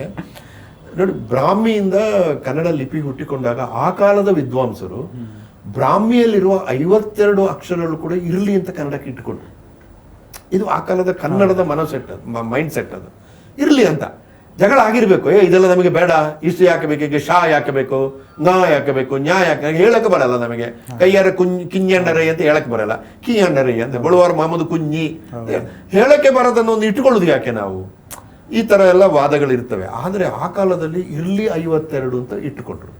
ತಮಿಳರು 36 ಸಾಕು ಅಂತ ಇಟ್ಟುಕೊಂಡ್ರು, ನಮಗೆ ಬೇಡ ಅಂತ ಬಿಟ್ಟು. ನೋಡಿ, ಇದು ಭಾಷೆಯ ಉಗಮ ಮತ್ತು ಬೆಳವಣಿಗೆಯ ಸಂದರ್ಭದಲ್ಲಿ ಕನ್ನಡ ಭಾಷೆ ತೋರಿಸಿದ ಮತ್ತು ತಮಿಳು ಭಾಷೆ ತೋರಿಸಿದ ಭಿನ್ನತೆ. ಯಾವುದು ಸರಿ ಯಾವುದು ತಪ್ಪು ಅಂತ ಹೇಳಲ್ಲ ನಾನು. ಆದರೆ ಮೂಲ ದ್ರಾವಿಡದಲ್ಲಿ ಯಾವ ಗುಣಗಳಿದ್ವೋ ಅದನ್ನು ತಮಿಳರು ಹೆಚ್ಚು ಹೆಚ್ಚು ಉಳಿಸಿಕೊಂಡ್ರು. ಕನ್ನಡದವರು ಅದನ್ನು ಸ್ವಲ್ಪ ಸ್ವಲ್ಪ ಸಂಸ್ಕೃತ ಅಂತ ತೆಕ್ಕೊಂಡಿವಿ, ನಾವು ಇಂಗ್ಲಿಷ್ ಅಂತ ತೆಕ್ಕೊಂಡಿವಿ. ಬೇಕೋ ಬೇಡುವ ಶಾ ಸಾ ಶಾ ಎಲ್ಲ ಉಳಿಸಿಕೊಂಡ್ವಿ, ಇರ್ಲಿ ಅಂತ. ನ ನ್ಯಾ ಅಂಕ ಅಂಕ ಅಂತ ಮೊದಲು ಹೆಂಗೆ ಬರಿತಿದ್ರು, ಆ ಬರೆದು ngಾ ಬರೆದು ಕಾ ಒತ್ತು ಕೊಡ್ತಾ ಇದ್ರು. ನಾವು ಆ ngಾವನ್ನು ತೆಗೆದು 0 ಹಾಕಿ ಈಗ ಅಂಕ ಅಂತ ಬರ್ತಿ ಬಿಡ್ತೀವಿ. ಅದನ್ನ ಅಂಕ ಅಂತಲೂ ಓದ್ಬೋದು, ಅಂಕ ಅಂತಲೂ ಓದ್ಬೋದು, ಪಂಪ ಅಂತಲೂ ಓದ್ಬೋದು, ಪಂಪ ಅಂತಲೂ ಓದ್ಬೋದು, PANPA ಪಂಪ್. ಇದು ಕನ್ನಡ ಭಾಷೆ ತೋರಿಸಿದ ಒಂದು ಗುಣ. ಹಾಗಾಗಿ ಮೂಲ ದ್ರಾವಿಡ ಭಾಷೆಗೆ ಹತ್ತಿರವಾಗಿರುವಂಥ ತಮಿಳು, ಭಾಷೆಯನ್ನ ಅತ್ಯಂತ ಜತನದಿಂದ ಕಾಯ್ದುಕೊಂಡು ಬಂದಂತ ತಮಿಳರು ಸಹಜವಾಗಿ ತನ್ನ ಭಾಷೆಯನ್ನು ಕೆಳಿಸುವುದಕ್ಕೆ ನಿರಂತರವಾಗಿ ಕೆಲಸ ಮಾಡಿದ್ದಾರೆ. ಇವತ್ತು ತಮಿಳು ಭಾಷೆ ಎಂಬುದು ತಮಿಳುನಾಡಿನಲ್ಲಿ ಮಾತ್ರ ಅಲ್ಲ, ಶ್ರೀಲಂಕಾದಲ್ಲಿದೆ, ಮಲೇಷ್ಯಾದಲ್ಲಿದೆ, ಇಂಡೋನೇಷ್ಯಾದಲ್ಲಿದೆ, ಸಿಂಗಾಪುರದಲ್ಲಿದೆ, ಅಮೆರಿಕದ 19 ವಿಶ್ವವಿದ್ಯಾಲಯಗಳಲ್ಲಿ ತಮಿಳು ಪೀಠಗಳಿವೆ. ಉತ್ತರ ಭಾರತದ ಸೆಂಟ್ರಲ್ ಯೂನಿವರ್ಸಿಟಿಗಳಲ್ಲಿ ಎಲ್ಲಾ ಕಡೆ ತಮಿಳು ಪೀಠಗಳಿವೆ. ವಾರಣಾಸಿಯಲ್ಲಿದೆ, JNUನಲ್ಲಿದೆ, ಡೆಲ್ಲಿ ಯೂನಿವರ್ಸಿಟಿಲಿದೆ. ಕನ್ನಡ ಎಲ್ಲಿದೆ? ಇಲ್ಲಿಯೂ ಇಲ್ಲ. ಅಯೋವಾ ಯೂನಿವರ್ಸಿಟಿಲಿ ಒಂದು ಕನ್ನಡ ಪೀಠ DR ನಾಗರಾಜ್ ಇದ್ದಾಗಿತ್ತು, ಅವರು ತೀರೋದ ಮೇಲೆ ಮುಚ್ಚೋಯ್ತದು. ಶಿಕಾಗೋದಲ್ಲಿ ಕನ್ನಡ ಪೀಠ ಇರಲಿಲ್ಲ, ಆದರೆ AK ರಾಮಾನುಜನ್ ಇದ್ರು, ಅವರು ಸ್ವಲ್ಪ ಕನ್ನಡದ ಬಗ್ಗೆ ಮಾತಾಡ್ತಿದ್ರು. ಅವರು ಹೋದ ಮೇಲೆ ಅದರ ಕತೆ ಇರುವಂತ ಒಂದು ಕನ್ನಡ ವಿಶ್ವವಿದ್ಯಾಲಯಕ್ಕೆ ನಾವು ಸರಿಯಾಗಿ ಅನುದಾನ ಕೊಟ್ಟಿಲ್ಲ. ಕನ್ನಡ ಅಧ್ಯಯನ ಪೀಠಗಳೆಲ್ಲ ಮುಚ್ಚುತ್ತಾ ಇವೆ. ದುರಂತ ಇದೆ. ಹೀಗಾಗಿ ತಮಿಳರು ಆ ಮೂಲ ಅಂಶವನ್ನು ಉಳಿಸಿಕೊಂಡು ಅದರ ಬಗ್ಗೆ ಭಾವನಾತ್ಮಕವಾಗಿ ಬಹಳ ಸ್ವಾಭಿಮಾನದಿಂದ ಬೆಳೆಸಿದ್ದರಿಂದ ಕನ್ನಡ ತಮಿಳು ಬಹಳ ವ್ಯಾಪಕವಾಗಿ ಬೆಳೆದಿದೆ. ಮತ್ತು ಮೂಲ ದ್ರಾವಿಡಕ್ಕೆ ಹತ್ತಿರವಾಗಿದ್ದು ಬ್ರಾಹ್ಮಿ ಲಿಪಿಯನ್ನು ಅವರು ಕೂಡ ತೆಕ್ಕೊಂಡು ಕ್ರಿಸ್ತಶಕ, ಅಂದ್ರೆ ಅದು ಮೂಲ ದ್ರಾವಿಡದಿಂದ ಕ್ರಿಸ್ತಶಕ ಪೂರ್ವ 7-8ನೇ ಶತಮಾನಕ್ಕೆ ಅದು ಬೇರೆ ಆಗಿದೆ. ಕನ್ನಡ ಬೇರೆ ಆದ್ದು ಕ್ರಿಸ್ತಶಕ 2ನೇ ಶತಮಾನಕ್ಕೆ. ಅಂದ್ರೆ ತಮಿಳು ಮೂಲ ದ್ರಾವಿಡದಿಂದ ಬೇರೆಯಾದಕ್ಕೂ ಕನ್ನಡ ಬೇರೆಯಾದ ಕಾಲಕ್ಕೂ ಅಟ್ಲೀಸ್ಟ್ 700 ವರ್ಷಗಳ ವ್ಯತ್ಯಾಸ ಇದೆ. 700 ವರ್ಷ ಸಣ್ಣ, ನಮಗೆ ಹೇಳುವಾಗ 700 ಸುಲಭ ಅಂತ ಕಾಣ್ತದೆ, ಆದ್ರೆ 700 ತುಂಬಾ ಇದು. ನಮ್ಮದು 2ನೇ ಶತಮಾನದಷ್ಟೊತ್ತಿಗೆ ಭಾಷೆ ಮೊದಲು ಇದ್ದಿರಬೇಕು, ಆದರೆ 2ನೇ ಶತಮಾನಕ್ಕೆ ಸ್ವತಂತ್ರವಾಗಿ ಬೆಳೀತಾ ಬೆಳೀತಾ ಬೆಳೀತಾ ಕ್ರಿಸ್ತಶಕ 450ಕ್ಕಾಗುವಾಗ ನಮಗೆ ಹಲ್ಮಿಡಿ ಶಾಸನ ಬಂತು. ಹಲ್ಮಿಡಿ ಶಾಸನ ಜಯತಿ ಶ್ರೀ ಪರಿಶ್ವಂಗ ಶಾರ್ಂಗಮ್ಯಾನತಿರಚ್ಯುತಃ ದಾನವಾಕ್ಷ್ಣೋರ್ಯುಗಾಂತಾಗ್ನಿ ಶಿಷ್ಟಾನಾಂತ ಸುದರ್ಶನ ಅಂತ ಸಂಸ್ಕೃತದಿಂದಲೇ ಆರಂಭ ಆಗುತ್ತೆ. ಅಂದ್ರೆ ಅಷ್ಟು ಹೊತ್ತಿಗೆನೆ ಕನ್ನಡದ ಮೇಲೆ ಸಂಸ್ಕೃತದ ಪ್ರಭಾವ ಆಗಿತ್ತು ನೋಡಿ. ತಮಿಳರು ನೀವು ಸಂಗಮ ಲಿಟ್ರೇಚರ್, ಶಿಲಪದಿಕಾರಂ ಎಲ್ಲ ನೋಡಿದ್ರೆ, ನೀವು AK ರಾಮಾನುಜನ್ ಮೊದಲಾದನ್ನು ಹೋದರೆ ಅಗಂ ಮತ್ತು ಪುರಂ ಅಂತ ಮನೆಯ ಒಳಗಿನ ಸಾಹಿತ್ಯ ಮತ್ತು ಹೊರಗಿನ ಸಾಹಿತ್ಯ ಅವರ ಪರಿಕ್ರಮಗಳೇ ಬೇರೆ. ಅದು ತಮಿಳು ಸಾಹಿತ್ಯಕ್ಕೆ ಸಂಬಂಧಪಟ್ಟ. ಹಾಗಾಗಿ ತಮಿಳು ಸಾಹಿತ್ಯ ಎಸ್ ಶೆಟ್ಟರ್ ಇದನ್ನು ಸ್ವಲ್ಪ ಕೌಂಟರ್ ಮಾಡ್ತಾರೆ. ಮತ್ತು ಐರಾವತ ಮಹಾದೇವನ್ ಎಂಬುವರು ಇಲ್ಲ ಕನ್ನಡದಿಂದ ತಮಿಳು ಪ್ರಭಾವಿತರಾಗಿದೆ ಎಂಬ ಮಾತನ್ನು ಹೇಳ್ತಾರೆ. ಆದರೆ ಜನರಲ್ ಆಗಿ ನಾನು ಹೇಳುವುದು ಏನು ಅಂತಂದ್ರೆ, ತಮಿಳು ಸಾಹಿತ್ಯ ಕನ್ನಡಕ್ಕಿಂತ ಸ್ವಲ್ಪ ಪ್ರಾಚೀನ. 2ನೇ ಶತಮಾನದಷ್ಟೊತ್ತಿಗೆ ಸಂಗಮ್ ಲಿಟ್ರೇಚರ್ ಬೆಳೆದಿತ್ತು. ನಮ್ಮಲ್ಲಿ ಲಿಟ್ರೇಚರ್ ಬೆಳೆದದ್ದು 8ನೇ ಶತಮಾನಕ್ಕೆ. ನೋಡಿ, ನಮ್ಮ ಫಸ್ಟ್ ಕೃತಿ ಕವಿರಾಜ ಮಾರ್ಗ ಸಿಕ್ಕು. ಇನ್ನೊಂದು ಅದ ಇದೆ ಏನಂತಂದ್ರೆ, ತಮಿಳಿಗಿಂತ ಮೊದಲೇ ಕನ್ನಡ ಲಿಪಿ ಬಂದಿದ್ದು ಅಂತ, ಇದು ಸತ್ಯನ? ಅದು ಎಸ್ ಶೆಟ್ಟರ್ ಅವರ ವಾದ. ಎಸ್ ಶೆಟ್ಟರ್ ಅವರ ವಾದ. ಈಗ ಅವ್ರು ಹೇಳುವುದೇನಂದ್ರೆ, ಎಸ್ ಶೆಟ್ಟರ್ ತಮಿಳಿಗೆ ಲಿಪಿ ಬಂದಿದ್ದು 6ನೇ ಶತಮಾನಕ್ಕೆ, ಕನ್ನಡಕ್ಕೆ ಕ್ರಿಸ್ತಕ 450ಕ್ಕೆ ಬಂದಿದೆ ಅಂತ. ಆದ್ರೆ ಇದನ್ನ ವಿದ್ವಾಂಸರು ದೊಡ್ಡ ಮಟ್ಟದಲ್ಲಿ ಒಪ್ಪಿಕೊಂಡಿಲ್ಲ. ಮತ್ತು ಈಗ ನನ್ನ ಗುರುಗಳು ಪ್ರೊಫೆಸರ್ KK ಗೌಡರು ಅಣ್ಣಾಮಲೆಯಲ್ಲಿ ಒಂದು ಬಹಳ ದೊಡ್ಡ ಭಾಷಾ ವಿಜ್ಞಾನಿಯವರು, ಅವರು ಹೇಳೋ ಪ್ರಕಾರ 2ನೇ ಶತಮಾನದಷ್ಟು ಹೊತ್ತಿಗೆ ತಮಿಳು ಸಾಹಿತ್ಯ ಬೆಳೆದಿತ್ತು. ಆ ಸಾಹಿತ್ಯವೇ ಬೆಳೆದಾಗ ಕನ್ನಡಕ್ಕೆ ಲಿಪಿ ಮೂಡ್ತಾ ಇತ್ತಷ್ಟೇ. ಅದು ತುಳುವಿನ ಹಾಗೆ ಒಂದು ಮಾತಿನ ಭಾಷೆ ಆಗಿತ್ತು. ಈಗ ತುಳುವಿನ ನೋಡಿ ಈಗಲೂ ಲಿಪಿ ಇಲ್ಲ. ಆದರೆ ಅದರಲ್ಲಿ ಓರಲ್ ಲಿಟ್ರೇಚರ್ ಇದೆ, ಪಾಡ್ದನದಂಥ ಒಂದು ದೊಡ್ಡ ಪ್ರಕಾರ ಇದೆ, ಸಾಹಿತ್ಯ ಇದೆ, ರಿಟನ್ ಲಿಟ್ರೇಚರ್ ಇಲ್ಲ. ಆದ್ದರಿಂದ ಹೆಚ್ಚಿನ ವಿದ್ವಾಂಸರು ಒಪ್ಪಿದ್ದು ಮತ್ತು ಎಸ್ ಶೆಟ್ಟರ್ ಅವರು ಒಪ್ಪದೇ ಇರುವುದು. ಅವರ ಪ್ರಕಾರ ಲಿಪಿ ತಮಿಳಿಗೆ ಬಂದಿದ್ದೇ 6ನೇ ಶತಮಾನ, ಕನ್ನಡಕ್ಕೆ ಅದು 5ನೇ ಶತಮಾನದಲ್ಲಿ ಬಂದಿದ್ದರಿಂದ ಲಿಪಿಯ ದೃಷ್ಟಿಯಿಂದ ಕನ್ನಡ ತಮಿಳಿಗಿಂತ ಪ್ರಾಚೀನ ಎಂಬ ಮಾತನ್ನು ಹೇಳಿದ್ದಾರೆ. ಆದರೆ ಬಹಳ ಜನ ಒಪ್ಪಿಕೊಂಡ ಹಾಗೆ ವಿದ್ವಾಂಸರು ಹೇಳಿದ ಹಾಗೆ 2-3ನೇ ಶತಮಾನದಲ್ಲಿ ಸಂಗಮ ಸಾಹಿತ್ಯ ಬಂದಿದೆ. ನಮ್ಮಲ್ಲಿ 6ನೇ 7ನೇ ಶತಮಾನಕ್ಕೆ ಕಪ್ಪೆ ಅರಭಟ್ಟನ ಶಾಸನ, ಬಾದಾಮಿಯ ಶಾಸನ, ಶ್ರವಣಬೆಳಗೊಳದ ಶಾಸನ ಎಲ್ಲ ಸಿಗ್ತದೆ. ಲಿಪಿ ಅಂದ್ರೆ ಲಿಪಿ ಶಾಸನ ಬರೆಯುವಷ್ಟು ಬೆಳೆದಿದೆ ಮತ್ತು ಆ ಶಾಸನಗಳಲ್ಲಿ ಕಾವ್ಯದ ಗುಣಗಳು ಕೂಡ ಇದೆ. ಈಗ ಉದಾಹರಣೆಗೆ ನೀವು ಕಪ್ಪೆ ಅರಭಟ್ಟನ ಶಾಸನ, ಅದು ಕಪ್ಪೆ ಅರಭಟ್ಟನ್ ಶಿಷ್ಟ ಜನಪ್ರಿಯನ್ ಕಷ್ಟ ಜನ ವರ್ಜಿತನ್ ನೋಡಿ, ಒಂದು ಪ್ರಾಸ, ಒಂದು ಓಘ ಇದೆ, ಒಂದು ಓಟ ಇದೆ. ಅದು 6-7ನೇ ಶತಮಾನದಲ್ಲಿ ಬೆಳೆದು ಕವಿರಾಜ ಮಾರ್ಗಕ್ಕಾಗುವಾಗ ಸಂಪೂರ್ಣವಾಗಿ ಬೆಳೀತು. ಅದು ಬಹಳ ಚೆನ್ನಾಗಿ ಬೆಳೀತು. ಕವಿರಾಜ ಮಾರ್ಗ ಬಹುಶಃ ಹೆಚ್ಚಿನ ವಿದ್ವಾಂಸರು ಹೇಳಿದಾಗೆ ದಕ್ಷಿಣ ಭಾರತದ ಸಾಹಿತ್ಯ ಕೃತಿಗಳಲ್ಲೇ ಬಹಳ ಭಿನ್ನವಾದ ಭಾಷೆ ಅದು. ಅದು ಆ ಶ್ರೇಷ್ಠತೆ ಕನ್ನಡಕ್ಕಿದೆ. ಪಂಪನಂತ ಕವಿ ನನ್ನ ಪ್ರಕಾರ ದಕ್ಷಿಣ ಭಾರತದ ಭಾಷೆಗಳಲ್ಲೇ ಬರಲಿಲ್ಲ. ನೋಡಿ, ವ್ಯಾಸ ಭಾರತಕ್ಕೆ ಮೊದಲು ಪ್ರತಿಕ್ರಿಯಿಸಿ ದೇಶಿ ಭಾಷೆಗಳಲ್ಲಿ ಮೊದಲು ಮಹಾಭಾರತವನ್ನು ಬರೆದವನೇ ಪಂಪ. 10ನೇ ಶತಮಾನದಲ್ಲಿ ಬರೆದ, ನಮ್ಮ ಹೆಮ್ಮೆ ಅದು. ತಮಿಳಿನಲ್ಲಿ 17ನೇ ಶತಮಾನಕ್ಕೆ ಬಂತು ಮಹಾಭಾರತ, ಕೇರಳದಲ್ಲಿಯೂ ಆಮೇಲೆ ಬಂತು. ಒಡಿಸ್ಸಾದಲ್ಲಿ ಸರಳ ಭಾರತ ಬಂದಿದ್ದು 14ನೇ ಶತಮಾನದಲ್ಲಿ. ತೆಲುಗಿನಲ್ಲಿ ಪಂಪನನ್ನು ನೋಡಿ ಪಂಪನ ಶಿಷ್ಯ ಇನ್ನೊಬ್ಬ ಬರ್ದ. ಹೀಗೆಲ್ಲ ಇದೆ. ಸಾಹಿತ್ಯದ ಶ್ರೇಷ್ಠತೆಯ ದೃಷ್ಟಿಯಿಂದ ನಾನು ಕನ್ನಡಕ್ಕಿಂತ ತಮಿಳು ಶ್ರೇಷ್ಠ ಎಂಬುದನ್ನು ಒಪ್ಪಿಕೊಳ್ಳುವುದಿಲ್ಲ. ಪ್ರಾಚೀನತೆಯ ದೃಷ್ಟಿಯಿಂದ ತಮಿಳು ಕನ್ನಡಕ್ಕಿಂತ ಸ್ವಲ್ಪ ಪ್ರಾಚೀನ ಎಂಬುದನ್ನು ಒಪ್ಪಿಕೊಳ್ಳೋದ್ರಲ್ಲಿ ತೊಂದರೆ ಏನು ಕಾಣ್ತಾ ಇಲ್ಲ ನನಗೆ. ಸೊ ಇನ್ನೊಂದು ಅಭಿಪ್ರಾಯ ಇರೋದು, ತಮಿಳು ಯಾಕೆ ಹೆಚ್ಚು ಒಂದು ಜನರ ಭಾಷೆಯಾಗಿ ಅಷ್ಟು ವ್ಯಾಪಕವಾಗಿ ಜನರ ಹೃದಯವನ್ನು ಅಲಂಕರಿಸಿತು, ಕನ್ನಡ ಅಷ್ಟೊಂದು ಆಗಲಿಲ್ಲ. ಆರಂಭದಿಂದಲೂ ಕೂಡ ಕನ್ನಡಕ್ಕೆ ಅಂದರೆ ಕರ್ನಾಟಕವನ್ನು ಕನ್ನಡಿಗ ರಾಜರೇ ಆಳ್ವಿಕೆ ನಡೆಸಲಿಲ್ಲ. ಹೀಗಾಗಿ ಕನ್ನಡ ಭಾಷೆಯ ಅಭಿವೃದ್ಧಿಗೆ ಸಂಶೋಧನೆಗೆ ರಾಜಾಶ್ರಯ ದೊರೀಲಿಲ್ಲ. ಆದರೆ ತಮಿಳಿಗೆ ಸಿಕ್ಕಿತ್ತು. ನಮ್ಮನ್ನು ಮೌರ್ಯರು ಇವರೆಲ್ಲ ಆಳಿದ್ರಲ್ವ, ಅದಕ್ಕೆಲ್ಲೋ ಹಿನ್ನಡೆ ಆಯಿತು ಒಂದು ವಾದ ಇದೆ. ಇದು ಎಷ್ಟರ ಮಟ್ಟಿಗೆ ನಮ್ಮ ಹಿನ್ನಡೆಗೆ ಕಾರಣ ಆಗಿದೆ? ನೋಡಿ, ಈ ವಲಸೆಯನ್ನು ನೀವು ಒಂದು ರೀಕನ್ಸ್ಟ್ರಕ್ಟ್ ಮಾಡಿಕೊಂಡ್ರೆ, ಮೊಹೆಂಜೊದಾರದಿಂದ ನಾನು ಆಗಲೇ ಹೇಳಿದಾಗೆ ಬಂದು ಬಂದು ಬಂದು ತಮಿಳುನಾಡಿನಾದ್ಯಂತ ಹರಡಿಕೊಂಡರು. ತಮಿಳುನಾಡಿಗೆ ಒಂದು ಗಡಿ ಇದೆ, ಅದು ಕಡಲು, ಕನ್ಯಾಕುಮಾರಿಯಲ್ಲಿ ಮುಗೀತದೆ. ಕೇರಳಕ್ಕೂ ಒಂದು ಗಡಿ ಇದೆ, ದಕ್ಷಿಣ ಭಾರತದ ಗಡಿ ಇದೆ, ಅದು ಸಮುದ್ರವೇ ಗಡಿ, ಅದು ಕೂಡ ಕನ್ಯಾಕುಮಾರಿಯಲ್ಲಿ ಮುಗೀತದೆ.